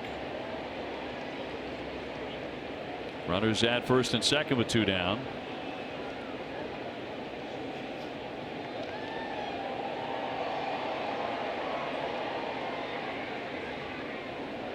And the 2-0 in there for a called strike.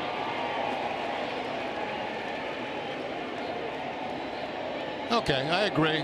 I thought it was low, but I agree. Well, making a call to that bullpen. Alex Cora. Pitch count getting up there to 91 now.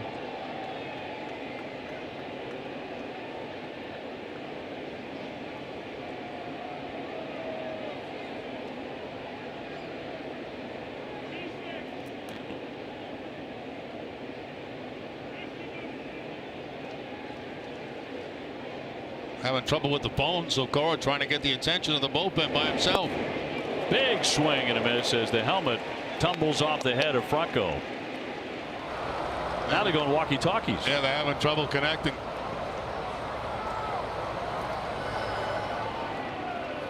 This is modern communication. And isn't the rule if the Red Sox don't work, then the Phillies have to go to walkie-talkies? See if they can get him working. Here comes the 2-2.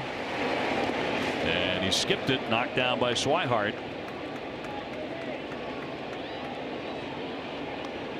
Wouldn't it seem like in this day and age you could just use a cell phone to call out there? I mean, you got walkie-talkies that aren't working. You got a phone, bullpen phones that hardly ever work. Right. I'm not even going to mention Apple Watches.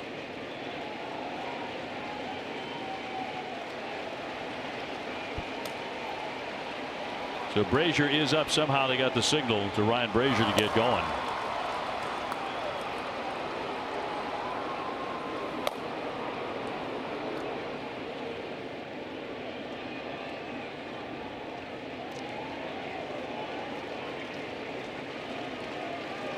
Three and 2 to count. Runners will be on the go with 2 down from first and second, and fouled back. So Happ has been diagnosed with hand, foot, mouth disease, but they have not scratched him yet. He could make that start over the weekend. How unusual is that? A couple of pitchers have had that happen. Hand, foot, mouth disease? Yes. Not familiar with it. Usually children get it. Yeah. Young people get it. Well, this is. Oh, now they go. Wait a minute. We got all kind of activity going on out here.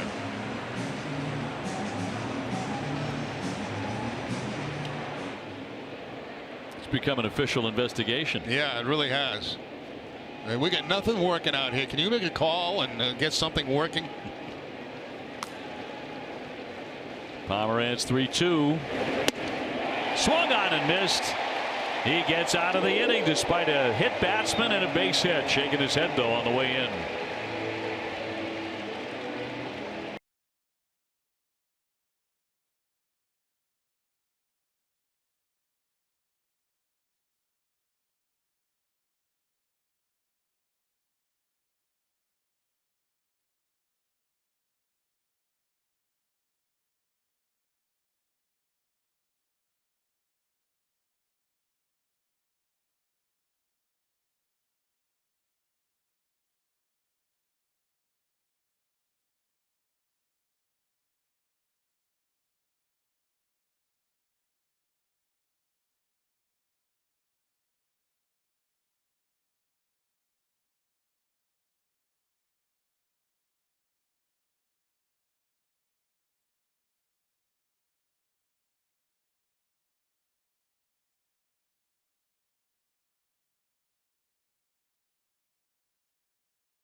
For every Red Sox hit in July, EchoStore Technologies donated $50 to the Massachusetts Down.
Down the right field line on one bounce on the warning track and up onto the stands. But he was stranded in the third inning.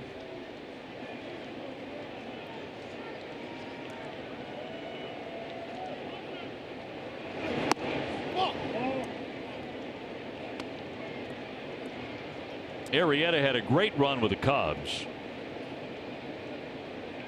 Career high and Chicago franchise best 20 consecutive wins in 2016, and tied for the third longest streak in Major League history. So he's been driving the ball, presented by Toyo Tires. Jackie swinging a good bat the last 5. Toyo Tires, the official tire of the Boston Red Sox.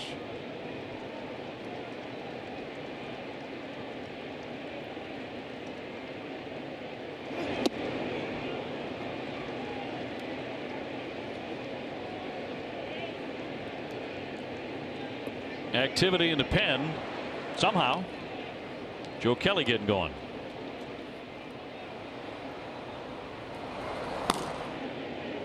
So Drew Pomeranz tonight, to this point anyway, 5 innings. And what really jumps out are the 2-hit batsmen and the 4 walks. More so than the 4 hits. Yeah, because, you know, other than that, his stuff was much better tonight than last time out. He's given up 2 runs. The Red Sox have not been able to score. 1-2 and a cut and a miss. Down he goes. 2 away. Thursday on an all-new Bruins Academy, explore the world of virtual reality hockey. Catch it all on an all-new Bruins Academy Thursday night at 5 on NESN. Benintendi, the leadoff man tonight. He's gone 1 for 2 with a single.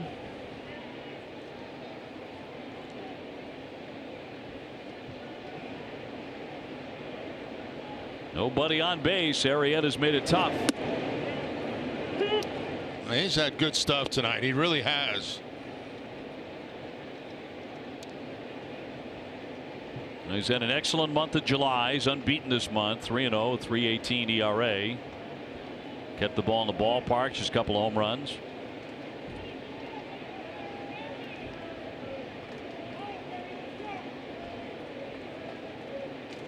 Here's the 0-1.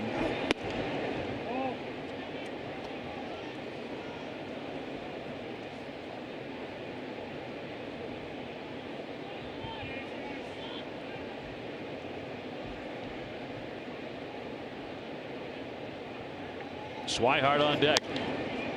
Lofted foul out of play.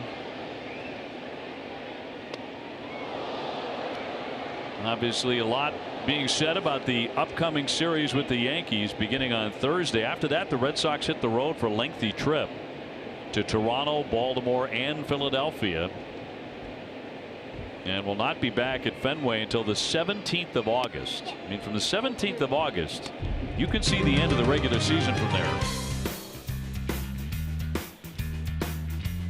And day-night doubleheader in Baltimore on the 11th, 1 o'clock, 7 o'clock. Day-nighter. Down he goes, chasing a pitch outside the zone, and Arrieta makes very fast work of the Red Sox.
Red Sox baseball on NESN is brought to you by Poland Spring Sparkling, real spring water and refreshing bubbles. LL Bean, if it's outside, we're all in. Now open at One Seaport in Boston. Lexus and the Lexus Strikes Out Hunger program. And by Old Dominion, the official freight carrier, Major League Baseball and the Red Sox. Sox are down 2-0. And just a moment ago, Jeff Nelson, home plate umpire, talking with Gabe Kapler over at his dugout. That's got to be about the Red Sox phone situation. Looked like the phones were out for sure. Red Sox tried the walkie-talkies and went to the cell phones. Hand signals were next.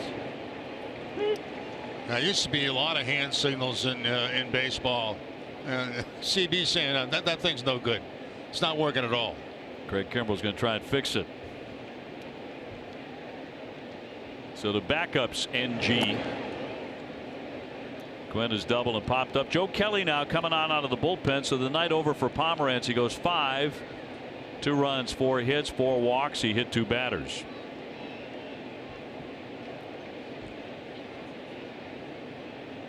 Bottom third of the order here for Philadelphia. Up the middle and through for a base hit. Second hit tonight for Quinn.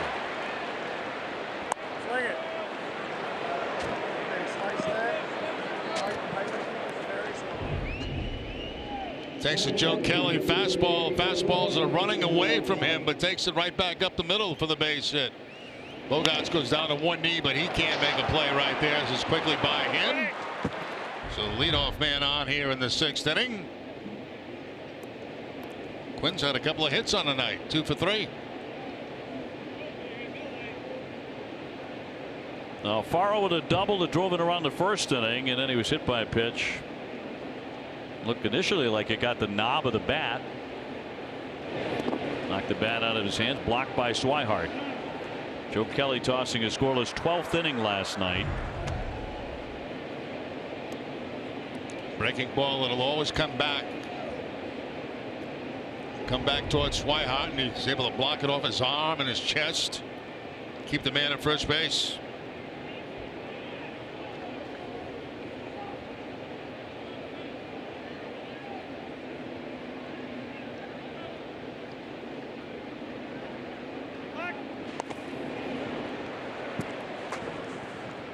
Yankees have taken a 3-0 lead on Baltimore in the 5th.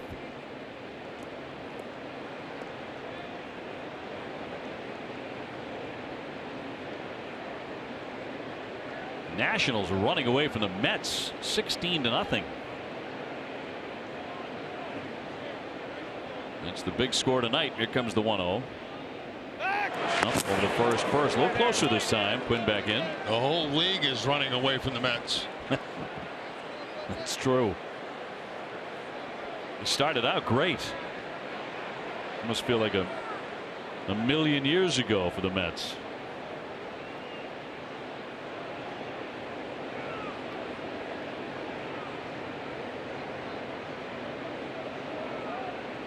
(1-0) to the catcher. Fouls it away.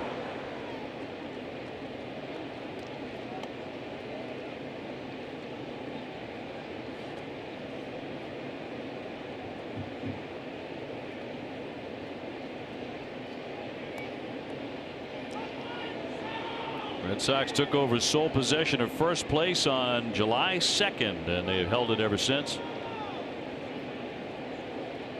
And leading the Yankees by 6.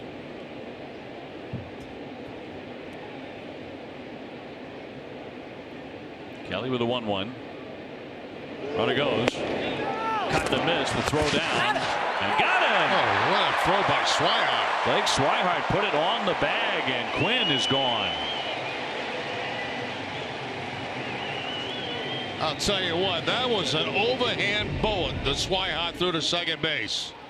Right on the money. Look at that. Catch and tag. And that's it.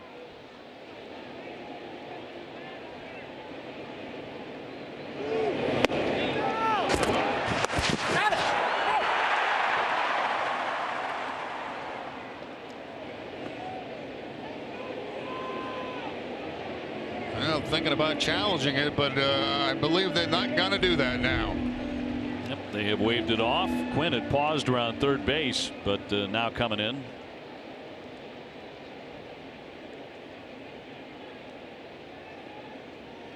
So one away. And now Kelly trying to make it 2 gone if he can punch out Alfaro.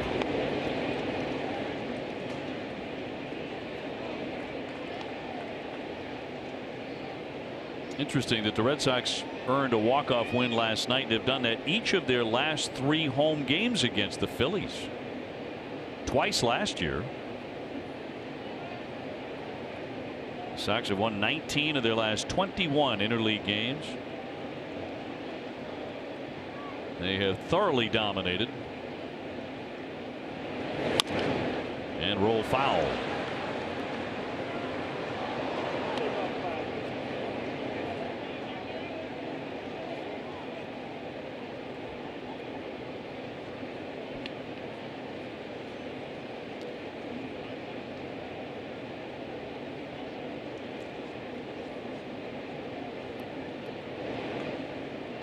One and two, Kingery on deck. Drew Pomeranz went 5 innings tonight. Red Sox didn't score while he was in there. 2-2.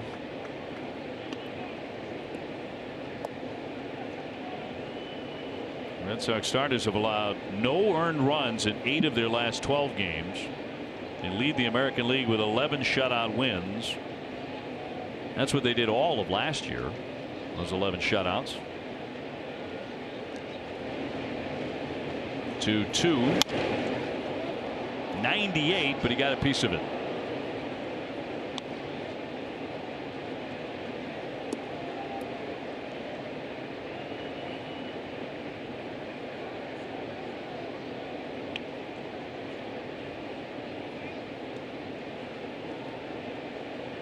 You saw a terrific throw there by Swihart, but Alfaro leads the majors with 17 caught base stealers. He's really had a cannon. He pops that one up into right center field. And Martinez and Bradley. Bradley will take it. 2 down. Stay on top of the latest Red Sox news with NESN's free Red Sox text alerts. From breaking news to in-game alerts, NESN will make sure you're in the know. To sign up, just text Red Sox to 536-536. Message and data rates may apply.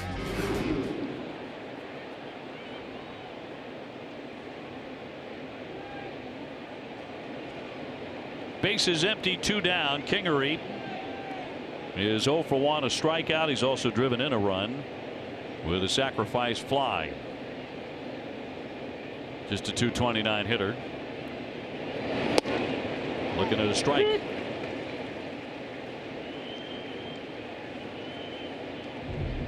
Joe Kelly starting him off with a slider to get ahead of him. You throw that breaking ball for a first pitch, it really gets hitters guessing on what's coming up next.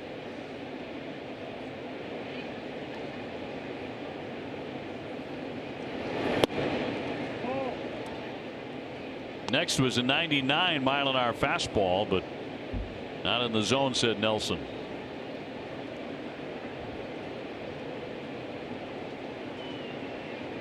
Red Sox will have due up Swihart, Moreland, and J.D. Martinez when we go to the bottom of the 6th inning.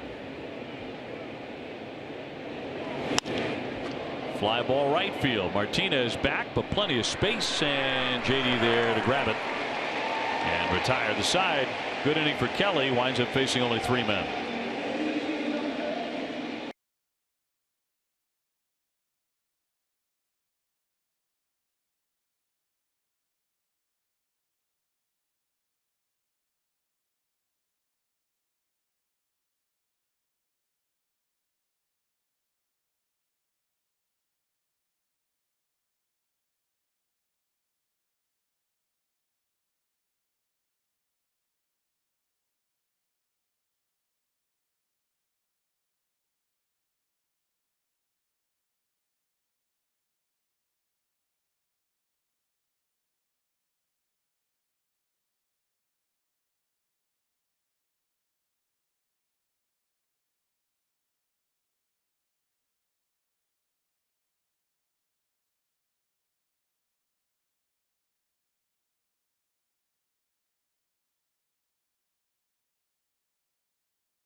coffee and flavors you love. Pistachio, cookie dough, butter pecan.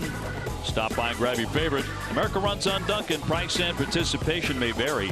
This is a limited time offer.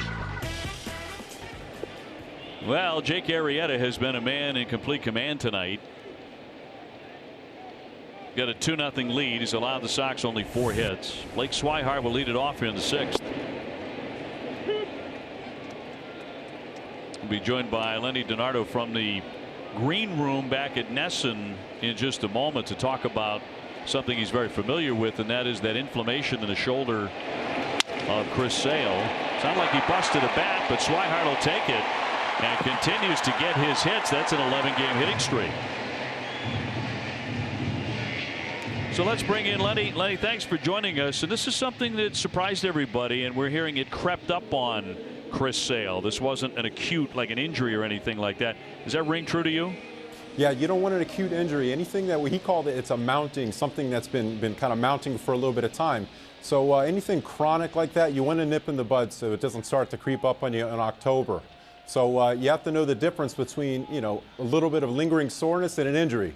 In order to keep away from an injury, nip it in the bud now so it doesn't become one later on. That's one of the advantages, Lenny, if you have having a big lead at this point of the time, where you can give a guy like Chris Sale, if he's got a little bit of discomfort, some time off, which may help him down the road.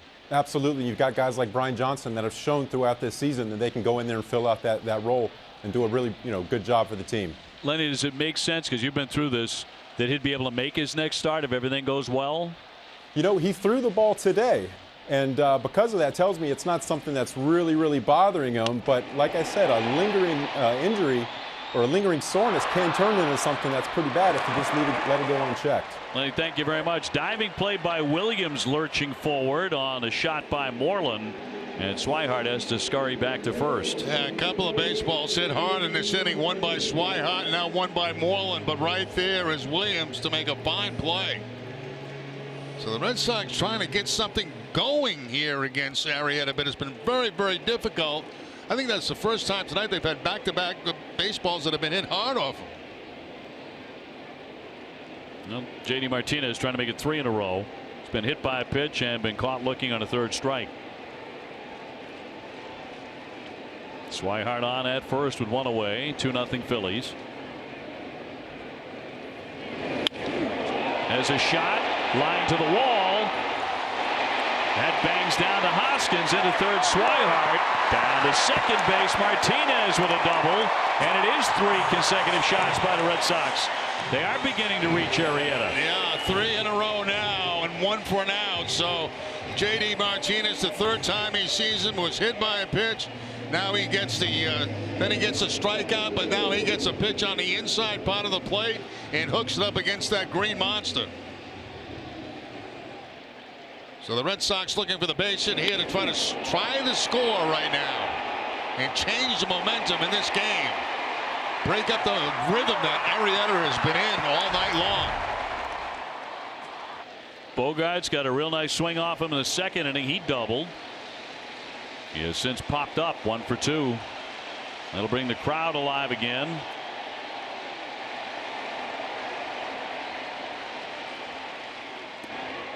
Boy, that one almost got by the catcher, Alfaro. Had to lunge to save that one. Yeah, made a pretty nice play on this, as he has to go to the backhand to make it, to keep it from going to the backstop and possibly a run for the Red Sox.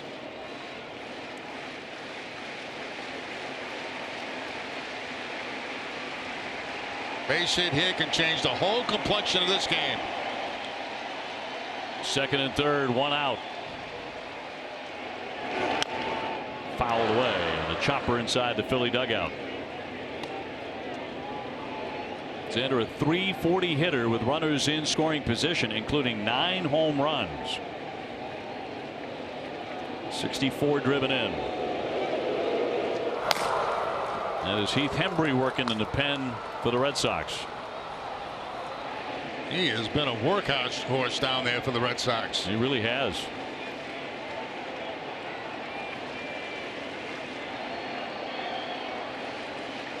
One ball, 1 strike on Xander.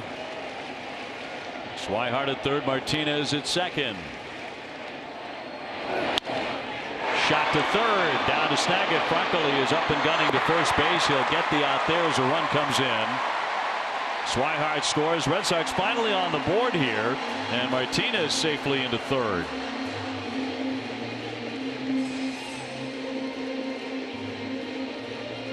That's a pretty nice play by Franco down at third base. Keeps the ball on a left field right there. And probably keeps this a one-run game. That ball gets by him. 2 runs might score. There's Franco with the crossover step, the dive, and he's able to make the play. They give up the run, but they get the out. The second out of the inning. Xander Bogaerts will pick up the RBI, so he has 65 to bring in Blake Swihart. 2 down, a man at third for Ian Kinsler, who has his first Red Sox hit already tonight. And it was a single in the 4th.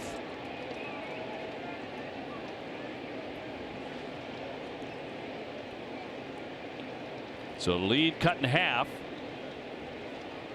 Red Sox have had their best swings all night here in the 6th inning.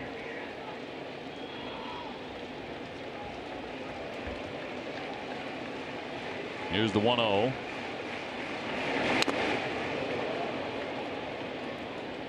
Time for our high-strength steel play, brought to you by New England Chevy dealers and the Chevy Silverado. Now first hit in a Red Sox uniform going to the opposite field back in the 4th inning.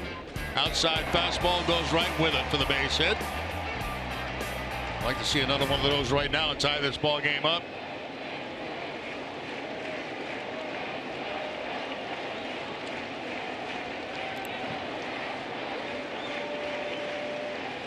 One-one. High chopper foul over the head of a ducking J.D. Martinez. 1-2.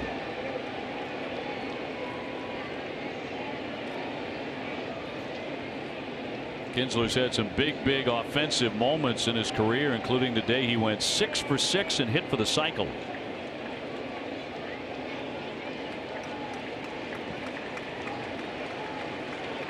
He's been an offensive force in his career. 1-2. Goes the other way on the line drive. Williams coming on again to stab it. Well, he made a couple of plays in the inning. The Red Sox finally break through. Kinsler hit it right on the button.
22nd for coverage of the WEEI Nesson Jimmy Fund Radio Telethon presented by Arbella Insurance Foundation. Arbella Insurance Foundation here for the Jimmy Fund, here for good.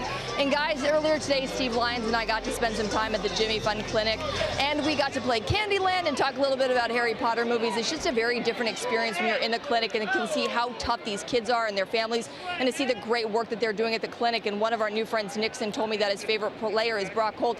And when I asked him why, he said because he's really nice. Guys, it was really cool to hear about the impact that Jimmy Fund team captain Brock Holt has had on these kids. Well, he's got Brock nailed, that's for sure. Very, very sweet guy. Thanks, Garrett. Here it's 2-1. The Phillies have the lead. Top half of the 7th inning, Heath Hembree coming in again. Used a lot. He tossed a perfect 11th inning with a couple of Ks last night. His 45th appearance of the year. Getting to top of the order in Hernandez, Hoskins, and Santana. So another low-run game between the Sox and the Phillies. How will this one end? Last night a walk-off by Blake Swihart. He's back in the lineup tonight. Off night for Mookie Betts. But Ian Kinsler has his first Red Sox hit. Hit the ball hard a couple of times. It's going to be ball 4. The leadoff man is on in the 7th. Don't miss WB Mason Extra Innings live right after the game. TC, Lenny, and Steve will break down the game. You'll hear from Drew Pomerantz and Alex Cora, who but WB Mason celebrating over 20 years of same-day delivery. Hoskins has taken a couple of ball 4s. He's also grounded out to third.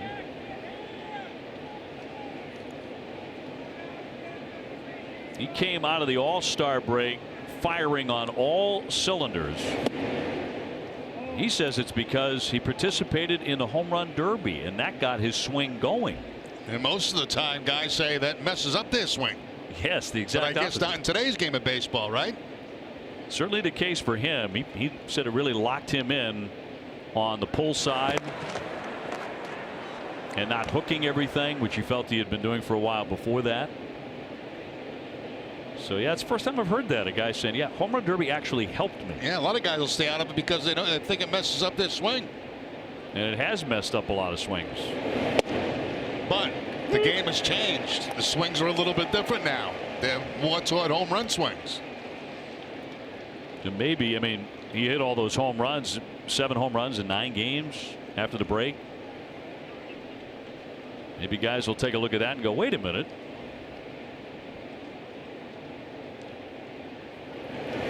The 1-1 will find the mark.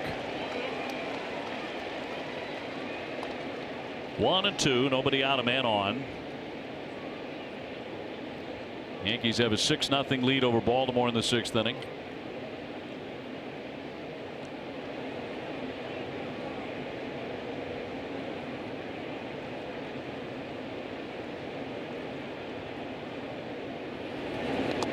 Bounced up there. Nice stop by Blake Swihart. Yeah, Swihart's had a really nice night behind the plate. Couple of these he's had to block, to throw out at second base.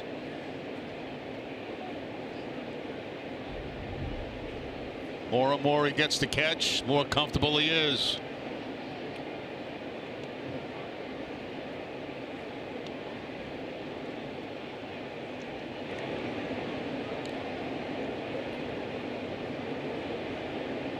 Hoskins, one of the guys in their lineup you have to be careful with. And he put him away. That was nasty. A slider, and he got him to bid for it, and he struck him out. Yeah, it looked like he was looking fastball on that. Instead, he got that breaking ball, a nasty slider from Hembree. Starts out on the outside corner, but look at the break on it.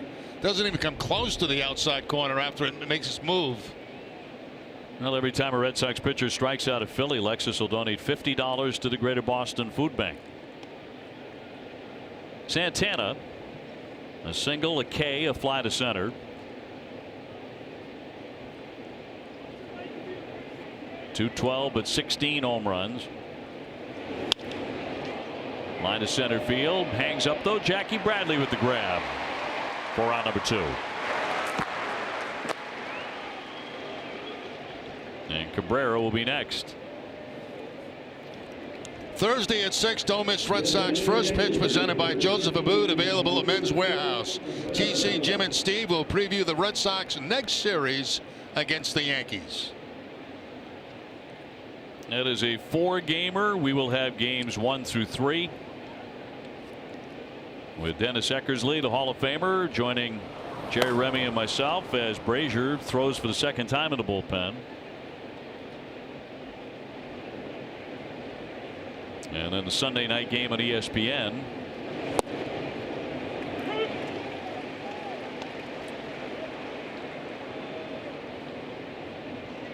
Cabrera 1 for 3, singled in the 5th inning.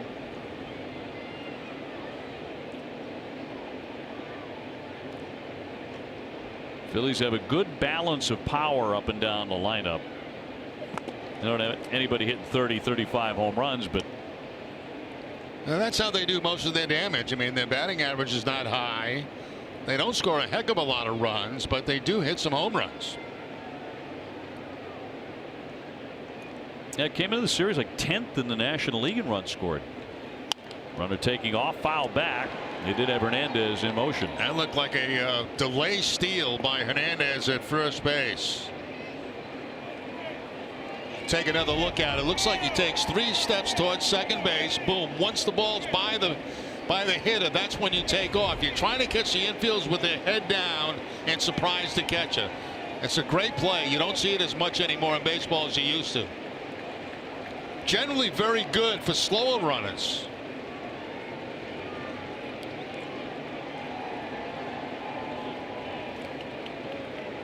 Oh, 2. 96, but off the plate.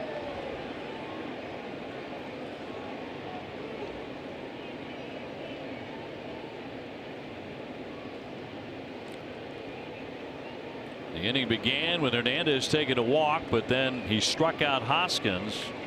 Got Santana to fly out. Now trying to put away Asdrubal Cabrera.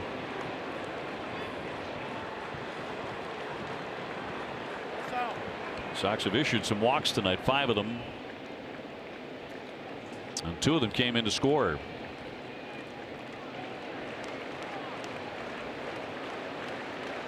And Hembry with a 1-2. Put him away. 95 miles an hour to strike out Cabrera. 1 man left.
Red Sox baseball in Essen is brought to you by Toyota's official website for deals. Buyatoyota.com.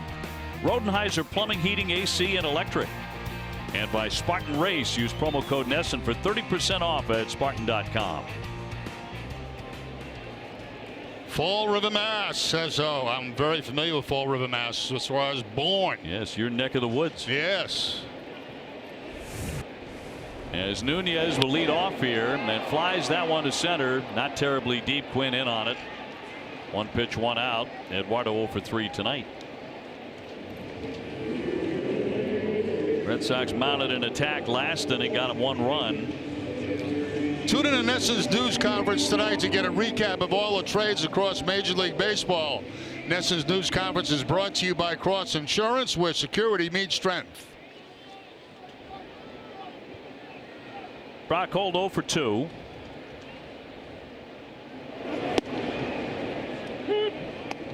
He has flied out, popped up. Tonight's DH in the Sox lineup, which has included Ian Kinsler for the first time, starting at second base. He's 1 for 3, a single tonight. That's a bullet down the line, but he really hooked it foul. They're going to have Tommy Hunter in their bullpen now. And Matt Barnes going in Sox pen. 90 pitches for the veteran Arrieta. He's tossed a good one. Their pitching has been very tough in this series. Up the middle, Kingery, the shortstop, gets him. 2 up, 2 down. Yeah, their pitching really is why they're in the position they're positioned in the National League East. And Arrieta, a real leader. He got them together in spring training, all the pitchers, and he said, I got one thing to say, and that is attack, attack, attack. Go after hitters. Put them away early. And it seems like everyone's followed suit. Fouled back by Jackie Bradley, who's doubled and struck out tonight.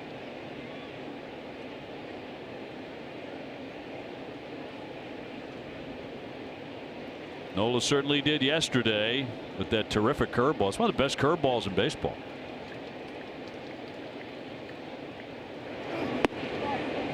Had a decent changeup. David Price had a great change. And those two went toe-to-toe for 8 innings. And a game eventually won by the Sox in 13. And foul tip to the mitt. Arrieta making very quick work of the Red Sox here in the 7th inning.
to check out the results of our Dunkin' Donuts poll question. Should Major League Baseball play games during the Hall of Fame induction ceremony like this past weekend?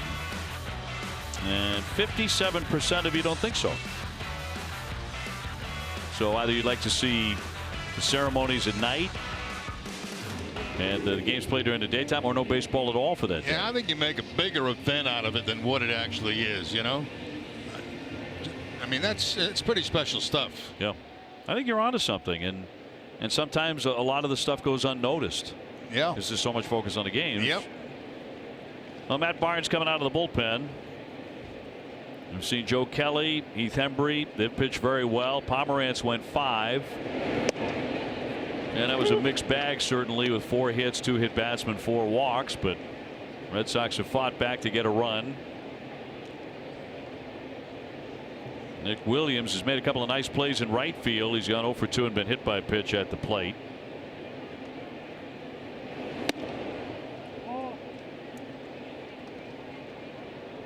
Barnes working around a leadoff walk to throw a scoreless 8th inning in Sunday's win against Minnesota.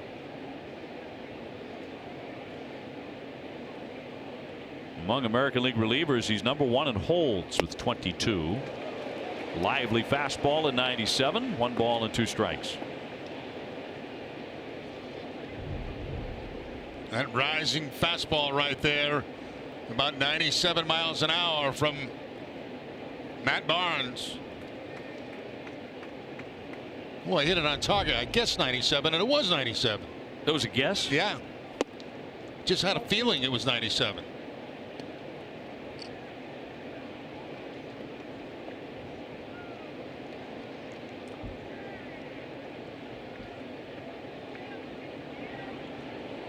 Franco on deck, and a 2-2.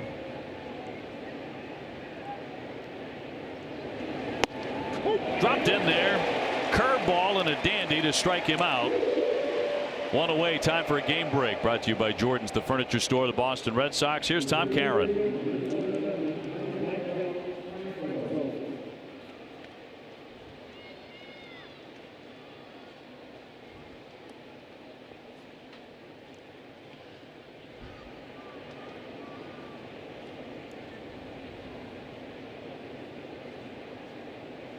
Tom, thank you very much.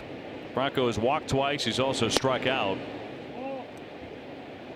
Well, over the last couple of weeks, several weeks, the Orioles have become a shell of what they were a few years ago with all of the trades. They're on their way to their 75th defeat.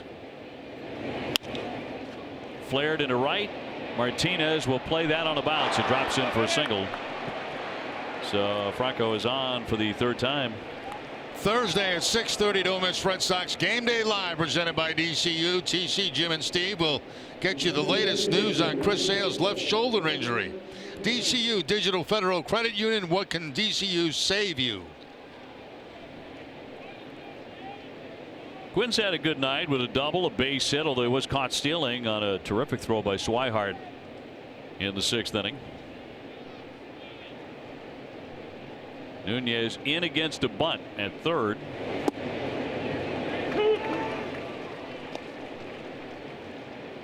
I think this Philadelphia team bunts more frequently than any club we have seen in the major leagues this year.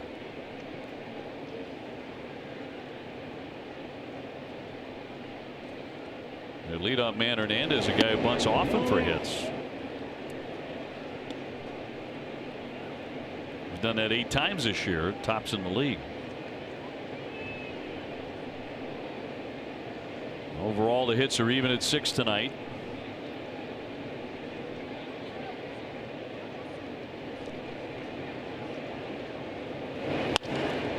Ground ball up the middle and through for a base hit into center. Franco will move up to 2nd and stop there, so it's back-to-back hits, and that's the 3rd of the game for Quinn. Yeah, he popped up in his first at bat, then since then 3 straight hits, this time on the curveball from Barnes, right back up the middle, and Barnes right between his legs, and nobody can get to it as it heads up around that second base bag.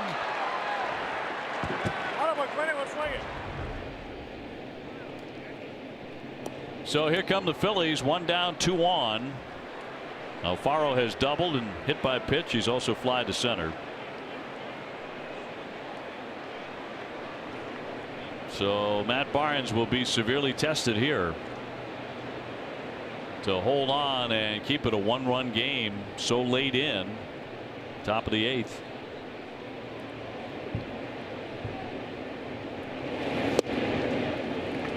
He punches in strike 1 at 98.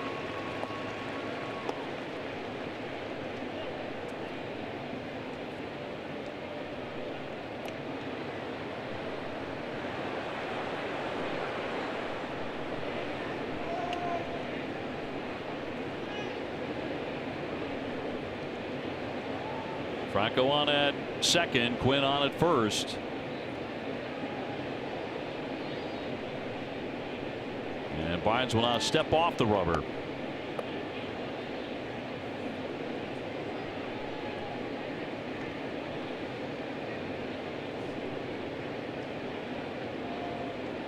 Matt, the 4th pitcher to work in this one. Here comes the 0-1. Got him to chase it. 99 miles an hour, popping the mitt, but out of the zone. Yeah, way out of the zone too. Not even close to being a strike, but the velocity, I think, gets a little bit to Alfaro. Almost hitting the C note on that one.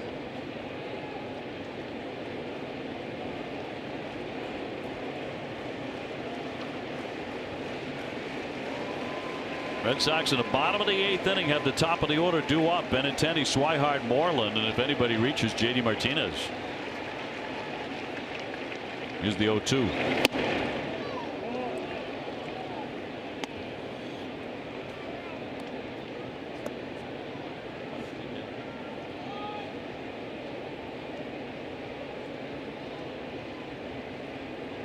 Matt Barnes does not get bashful when you talk about the radar gun. He wants very much to hit 100 miles an hour. Sure. It's a real goal for him. Might do it tonight. Might do it on this pitch.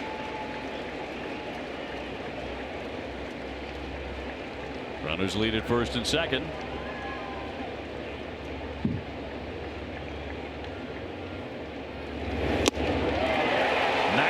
To get him, he strikes him out, so 2 gone. You were way off, Dave. That was not 100, only 98 that time. Yeah, weak. As he goes to the outside part of the plate to pick up that strikeout. So he's had 2 strikeouts in the inning, 1 on his curveball, and that one on a 98-mile-an-hour fastball. You can watch the Red Sox take on the Orioles during a free watch party at Boston Common. Part of the 5th annual Out of the Park presented by Highland Street Foundation, the City of Boston, LL Bean, and the Red Sox. It's August 12th. For more information, go to redsox.com/out of the park. And now Kingery up.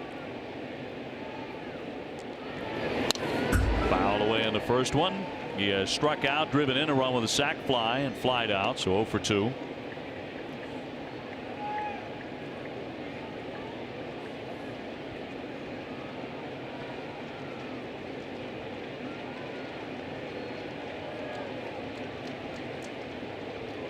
Still Hunter working in the bullpen.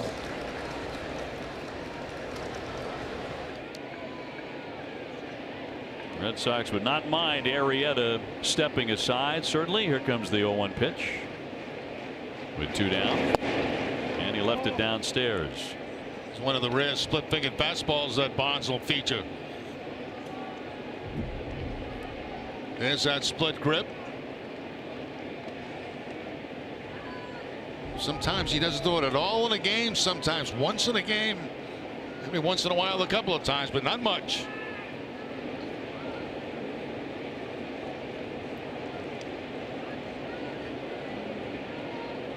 Franco and Quinn aboard, and the 1-1. That was pretty nasty. Pretty filthy curveball or splitter. That's a curveball. Yeah, this looked more like a curveball that time. That was down in the dirt, and a nice block by Swihart again.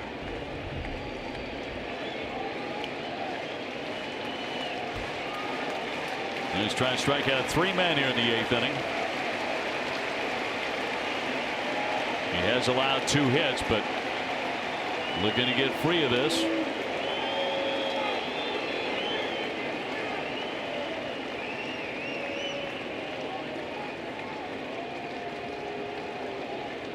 He takes a sign from Swihart.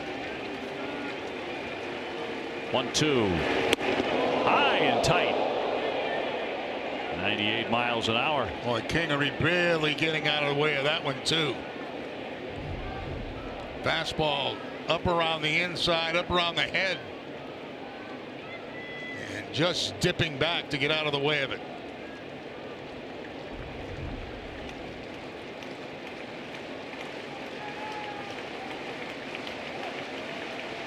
Barnes with a 2-2. Punch foul. How would you best describe that feeling, that sensation of a fastball at 98 up there near your forehead? Not fun. And as a matter of fact, there's a lot of times that when that happens to you, you're still thinking about that pitch on the next pitch. You really are. Especially, you know, depending on how close it gets. And, you know, if this is very close to you, it can shake you up for a few pitches. There's no question about that.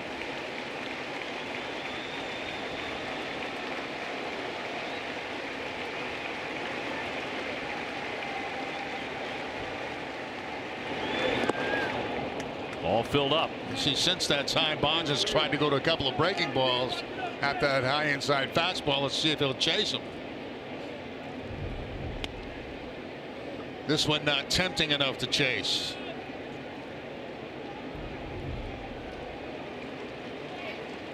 So full count.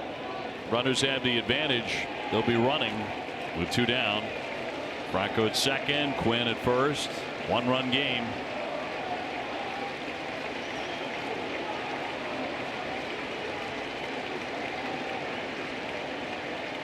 Here's the 3-2 with the runners taken off.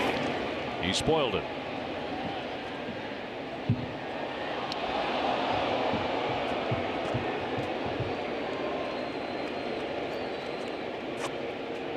Boy, a couple of tough ball games here the last 2 nights. Tough to score for both teams. 2 first place clubs, although right now the Phillies down to a half a game over Atlanta. Braves are taking on Miami. 3-2 again. And he will walk him, so the bases are going to be loaded. This has been a struggle for Barnes. And Dana LeVange's coming out to chat. Bases will be all loaded up for Hernandez. After the game, stay tuned for Red Sox Final, presented by Rodenheiser Plumbing, Heating, AC, and Electric. On the pregame show, TC, Lenny, and Steve highlighted Kinsler on the Rodenheiser Heat Zone is hot. Hernandez is cold, and here's how they're doing so far tonight. Kinsler with his first Red Sox hit the last 15 games. He's hitting over 380.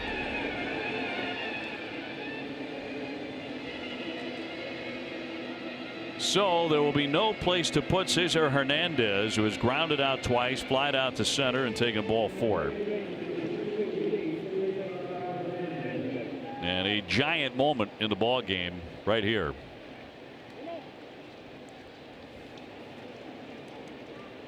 Sox hoping to come to bat in a couple of moments, trailing only by 1. But Barnes is in a 2-out jam. Got it by him on the 4-seamer for strike 1. Hector Velasquez is warming in the bullpen. Hector picked up another win. He's now 7-0.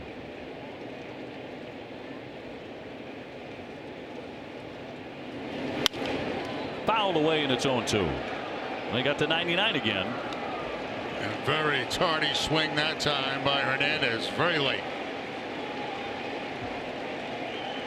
Been pretty good with the bases loaded in his career.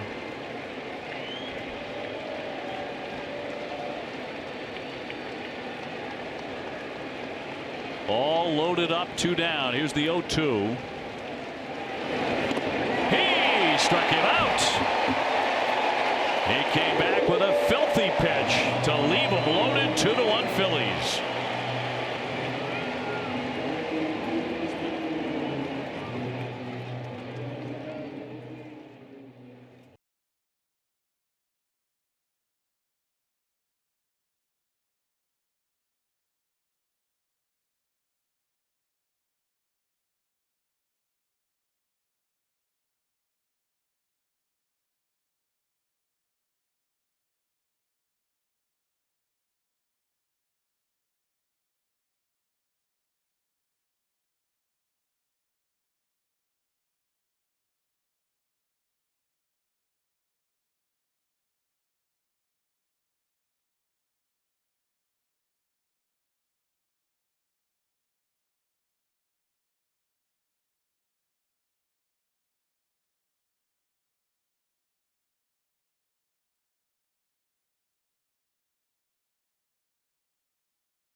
Brought to you by Coors Light. Well, when he needed it, he had it. The curveball right there gets him to chase it. Good job by Swihart to block it. All he's going to do is tag home plate with the bases loaded. They record the out. And Bonds walks off without giving up a run. A little bit of a struggle, but ended up with a beautiful curveball to pick up the strikeout. And left them loaded. Tommy Hunter out of their bullpen now. Arrieta went the first 7, 1 run, 6 hits. He was very good. So the Red Sox will try their hand against the right-hand reliever who did allow a run in last night's game in an inning and a third. Benintendi has gone 1 for 3 with a base hit. He'll be followed by Swihart, the hero last night, and then Moreland.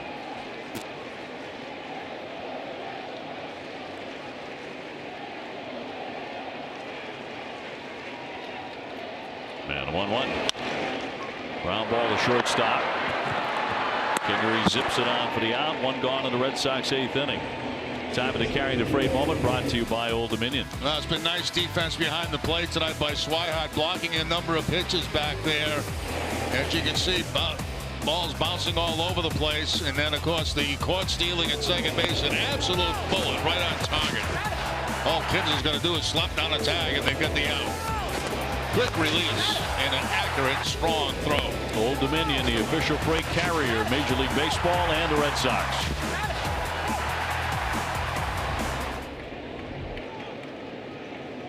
Blake Swihart has scored the only run for the Red Sox tonight. Socks that one toward the alley. Quinn trying to run it down, and he will. Got an excellent break. Made the catch. 2 away. Quinn's got some speed out there. He closed that gap in a hurry, didn't he, on Swihart? Looked like maybe he had a chance to find the gap, but he closed it up very quickly. He shaded him slightly toward the opposite field. Look how far he's got to go for this.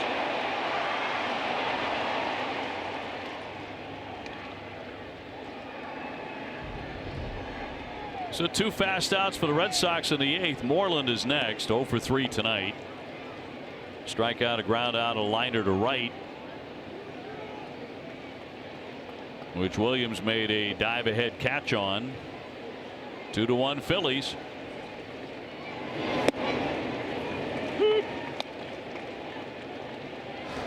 Sir Anthony Dominguez in the bullpen. Velasquez joined by Craig Kimbrell in the Sox pen.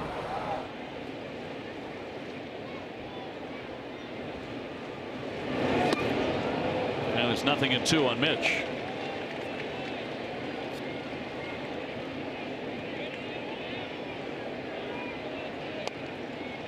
Moreland 0 for his last 12. So trying to get hot again. He is 3 for 9 with a home run against Hunter.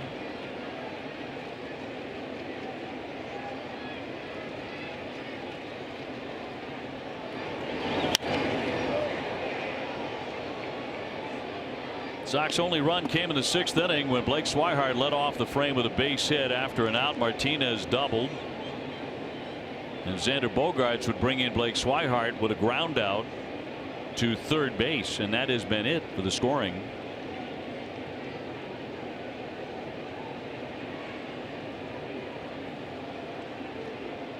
And Hunter's 0-2. Ground ball off the bag of Santana. The underhand toss to the pitcher in time, and the Red Sox will go 1-2-3 in the 8th. He was one.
And save twice the sales tax on anything you buy. Get up to 60 months no interest with equal payments and no minimum. See Jordans.com for details.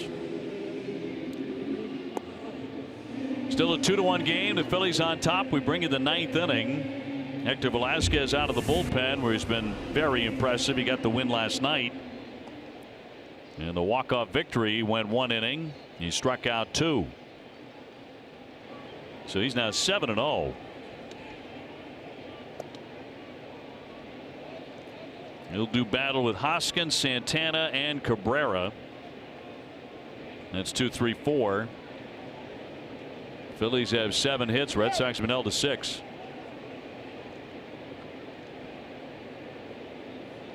Just a tough night to score for both teams. It was the case last night too.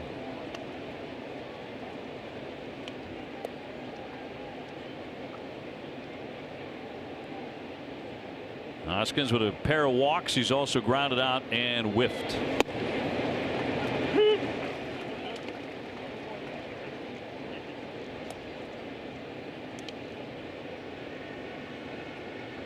In the bottom of the 9th inning, due up for the Red Sox, J.D. Martinez, Xander Bogaerts, and Ian Kinsler.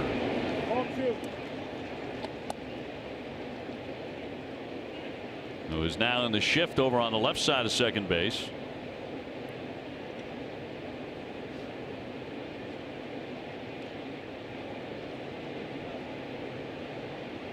And a 2-1 to Hoskins, ripped down the line, but a foul ball. He tagged it, but foul.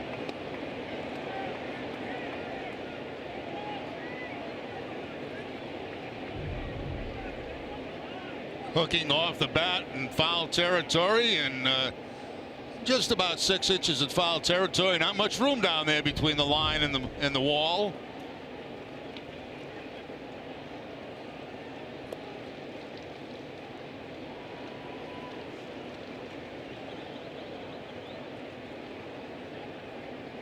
Hoskins with 21 home runs. Big kid, 6'4", about 240. Here's the 2-2. Went toward the alley in right center. There's nobody out there. That's on the grass. That's going to make it all the way to the running track. Bradley scoops and fires it back in. Hoskins into second, and he's in there standing up. Little hug there from Xander Bogaerts. Jackie made a heck of a play to make sure he didn't even think about third base. But a double to lead off the inning. Yeah, covered a lot of ground to get to this ball before it got out to the wall. And he quickly spins and gets it back into second base, and that's going to hold that runner at second, as is Xander Bogaerts going to hold the runner at second. Xander trying to reach across the body. So Hoskins reaching base on his 27th double. That means trouble. Santana is 1 for 4 with a base hit.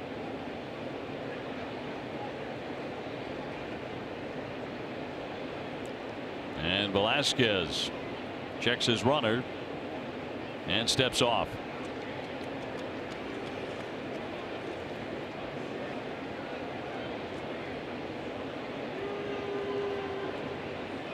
Velasquez has thrown 7 1/3 scoreless innings since his final inning of work against Texas on July 10th. But he's really going to be tested here.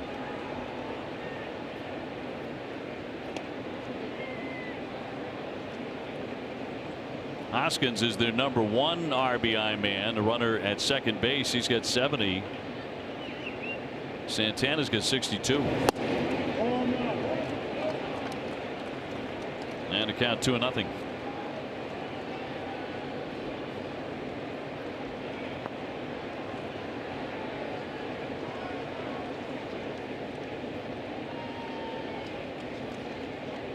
Hector, the 4th reliever to work tonight for Alex Cora, the 2-0. Ground ball up the middle, off the glove of Bogaerts. That's going to bring in a run. Here comes Hoskins running. He is in to score. RBI single by Santana to make it 3-1 Philadelphia.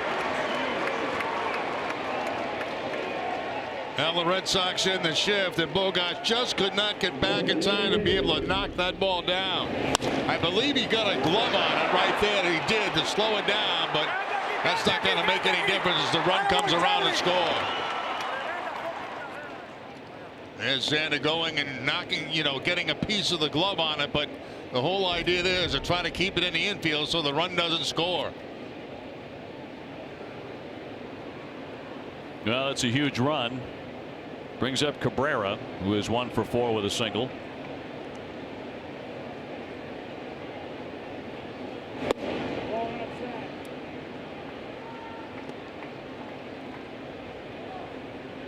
So the Phillies with a little bit of wiggle room here in the top of the 9th.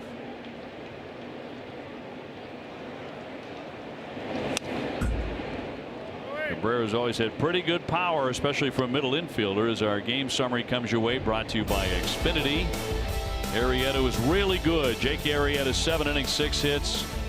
Didn't walk anybody. Pomerantz went 5, 4 walks. He also hit a couple of batters. Bogaerts with a double and an RBI, but that's the only scoring for the Red Sox tonight.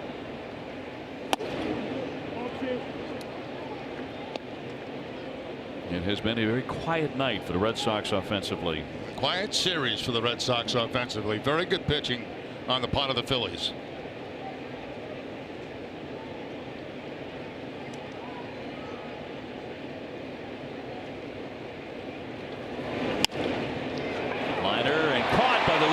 Kinsler, runner will dive back to first base. Santana. That's out number 1. Kinsler thinking about catching that ball and throwing to first base for a double play. He knew he had it lined up on the line drive, and he's thinking right here, can I get 2 on it? He's looking at the runner, and nope, not quite.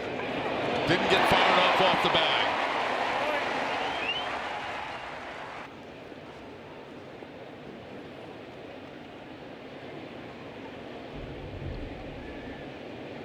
One out for Nick Williams. He is 0 for 3 and been hit by a pitch.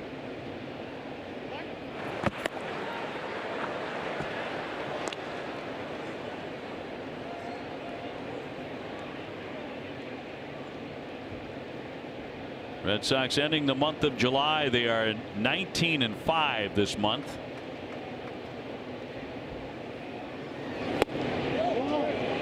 Did he go? He did not. They appealed to Andy Fletcher. No swing.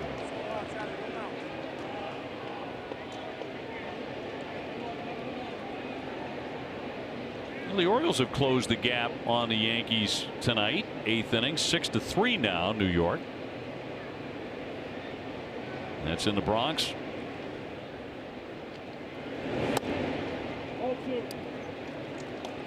Two 2-0 on Williams. He's had a very nice defensive night in right field. He's made a couple of fine plays.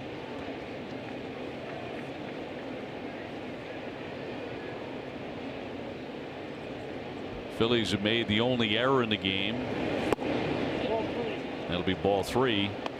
That was charged to Arrieta on a pickoff attempt, but he didn't do much wrong while he was on the mound.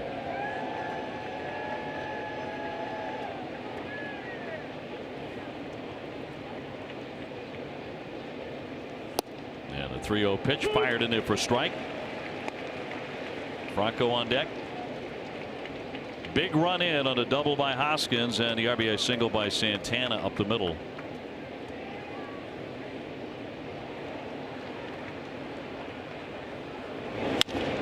Ground ball to first. Moreland with it down to second. Got the out there. That's all they'll get is the 1. And 2 down. Thursday, August 23 is Wally and Tessie Headphones Day at Fenway. All kids 14 and under in attendance receive a set of Wally and Tessie headphones courtesy of Golf. For tickets and more information, go to redsox.com/promos. Wally and Tessie headphones. What will they think of next? I wonder what that's all about. We'll find out. That'll bring up Franco now. He has walked a couple of times and singled.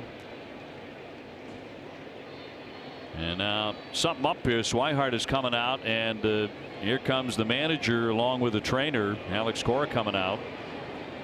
And something up with Hector, or maybe the mound. Let's see. Bring the trainer out.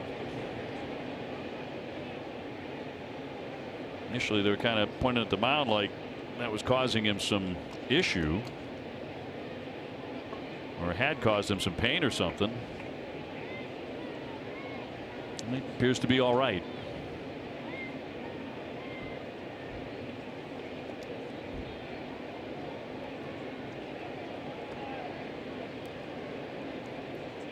Phillies in the lead here, 3-1. As mentioned, Franco's been on base 3 times already, and he has scored 2 of their 3 runs. He's been right in the thick of it. There's a base hit, punch to right. Kinsler can't get to it. Martinez charging. Throw comes back into second base. And they're going to be safe at first and second for Philadelphia. Yeah, it's been quite a night for Franco. He's walked twice, he struck out, and now he's got 2 base hits, back-to-back base hits in the game. So a 2 for 3 night going.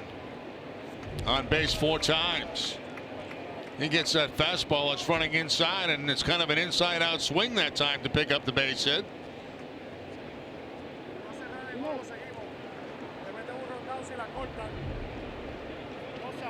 So Quinn, the center fielder, who's had an outstanding night with a double and 2 singles, is 3 for 4 as he'll bat with 2 on and 2 out.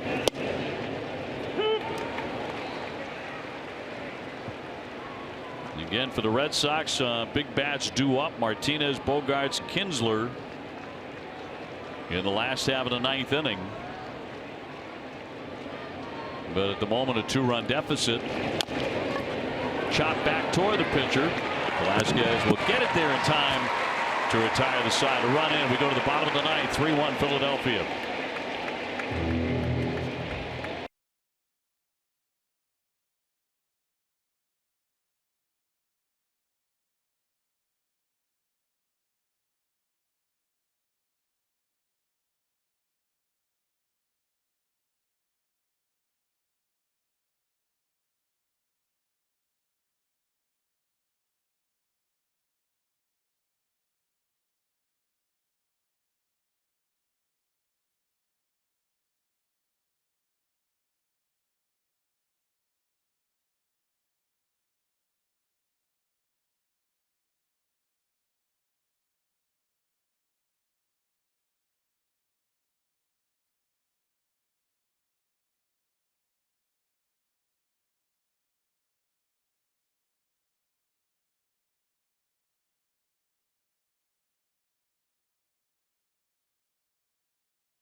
Presented by Awaken 180 weight loss. Well, it's Martinez that hits a double off the wall against the second base, and that's a good thing for the Red Sox. But then you can see there's going to be a ground ball that's going to be stopped by third baseman Franco, and that's going to keep 2 runs from scoring.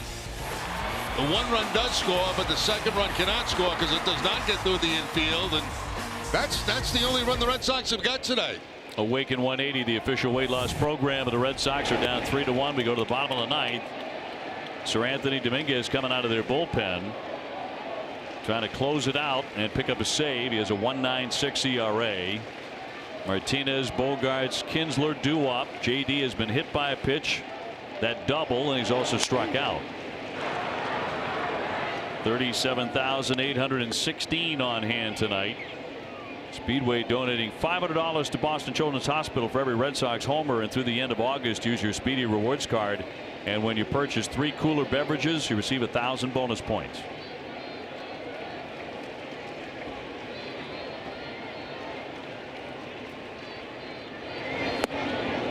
One and two. Pretty nasty with the fastball and the slider.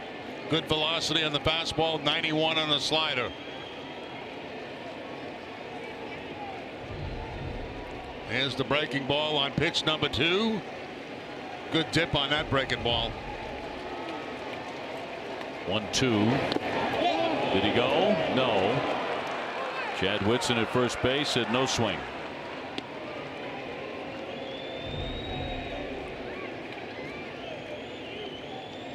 Good call right there. No swing by Martinez.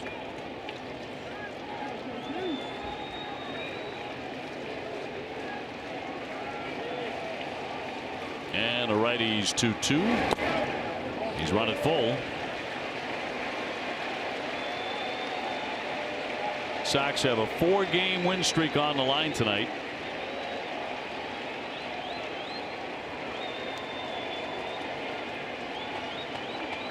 Bogart's waiting. He's got a double and an RBI this evening. And that's going to be ball 4. So a nice start to the bottom of the ninth.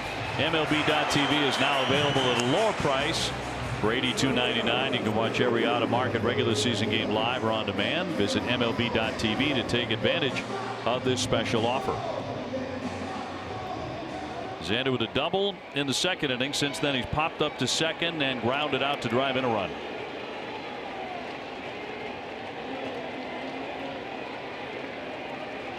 Red Sox need a lightning strike. Oh, fastball, 99 miles an hour. Threw a lot of sliders to J.D. Martinez, but starts Bogarts off with a 99 fastball. And right off the right shoulder of Alfaro. Kinsler on deck.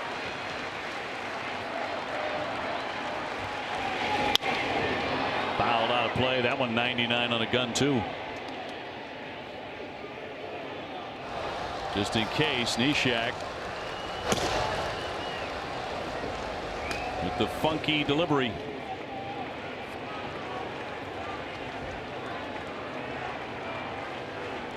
J.D. Martinez just took a walk. He's been on base 3 times tonight.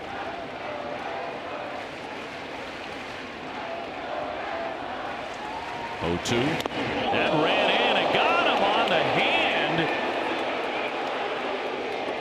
and in some pain now, and now down on all fours.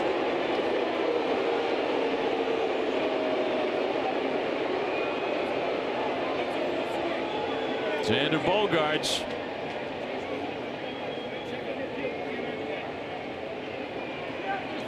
Kapler came out to find out if he swung the bat.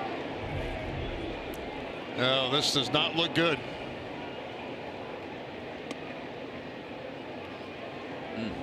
Remember last year, Xander got hit on a hand and a wrist area.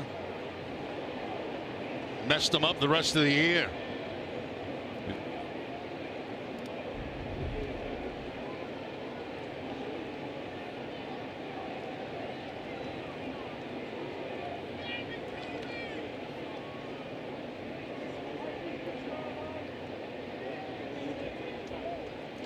He's getting up on his feet. Great sign there, but can he continue? Obvious look of concern from Dave Dombrowski.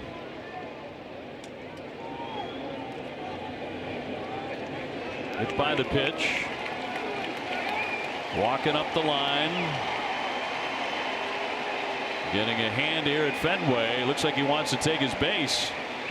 Which should make it first and second, nobody out. Yeah, he's putting the glove on.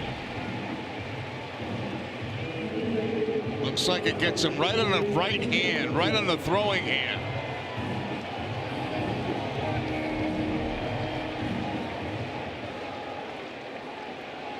And he stays in the ball game. And that'll bring up Ian Kinsler with runners at first and second.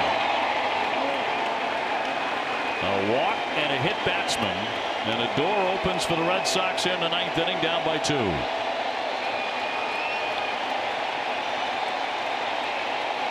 He is 1 for 3 with a single. Pops that foul out of play.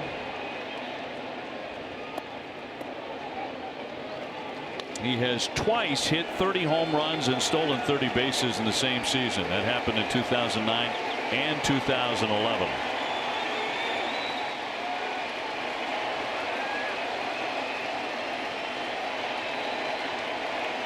Another night for the Rally Caps. Here's the 1-1. That's a strike. Wouldn't one in the monster seats be a start for Kinsler? Oh my goodness. Mookie Betts is back there in the batting helmet. Yeah, blooming indeed. Here's the 1-2. Foul tipped, and it is held. He held on.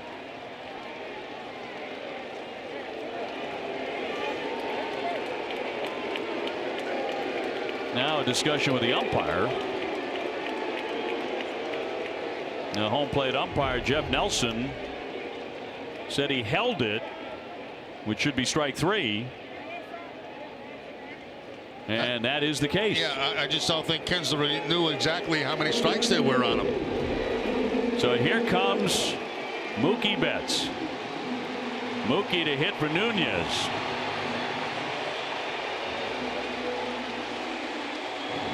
So what a spot for Mookie to enter the contest. He has been out of the lineup tonight, a rest night until now. 2 on and 1 out.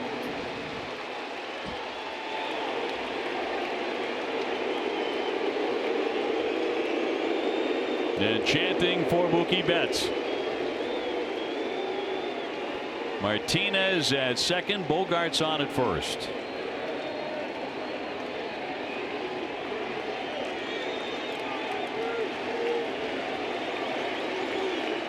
And 1 away. And he'll take ball 1.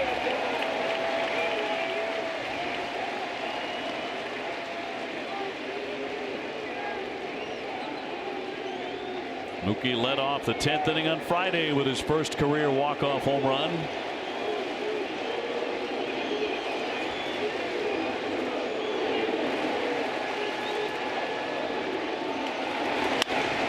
And popped him up a mile high around third base. Infield flying effect, and Franco will make that catch. So 2 down. And now it is up to Brock Holt, who's gone 0 for 3 tonight. Brock with a fly out, a pop up, and a ground out.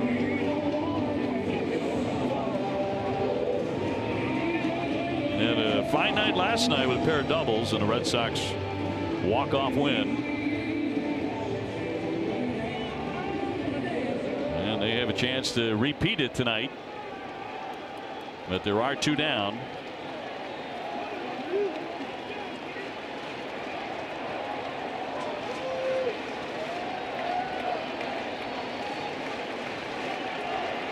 Dominguez got the inning off to a wild ride with a walk, and then he drilled Xander Bogaerts, but he's been bearing down since. And he fires it in at 98 for strike 1.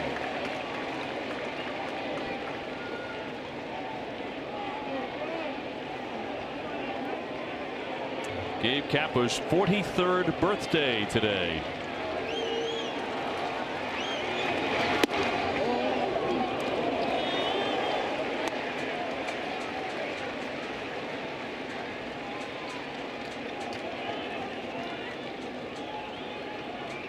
Well, tying runs are on base.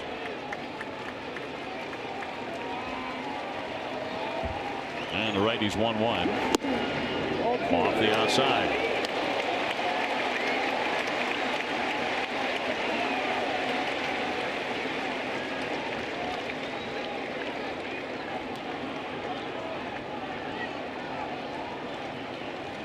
They lead off first and second.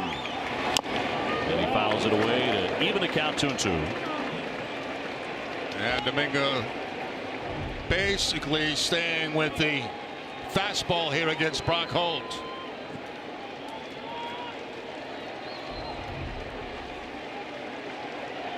He's hit 99 several times on the radar gun.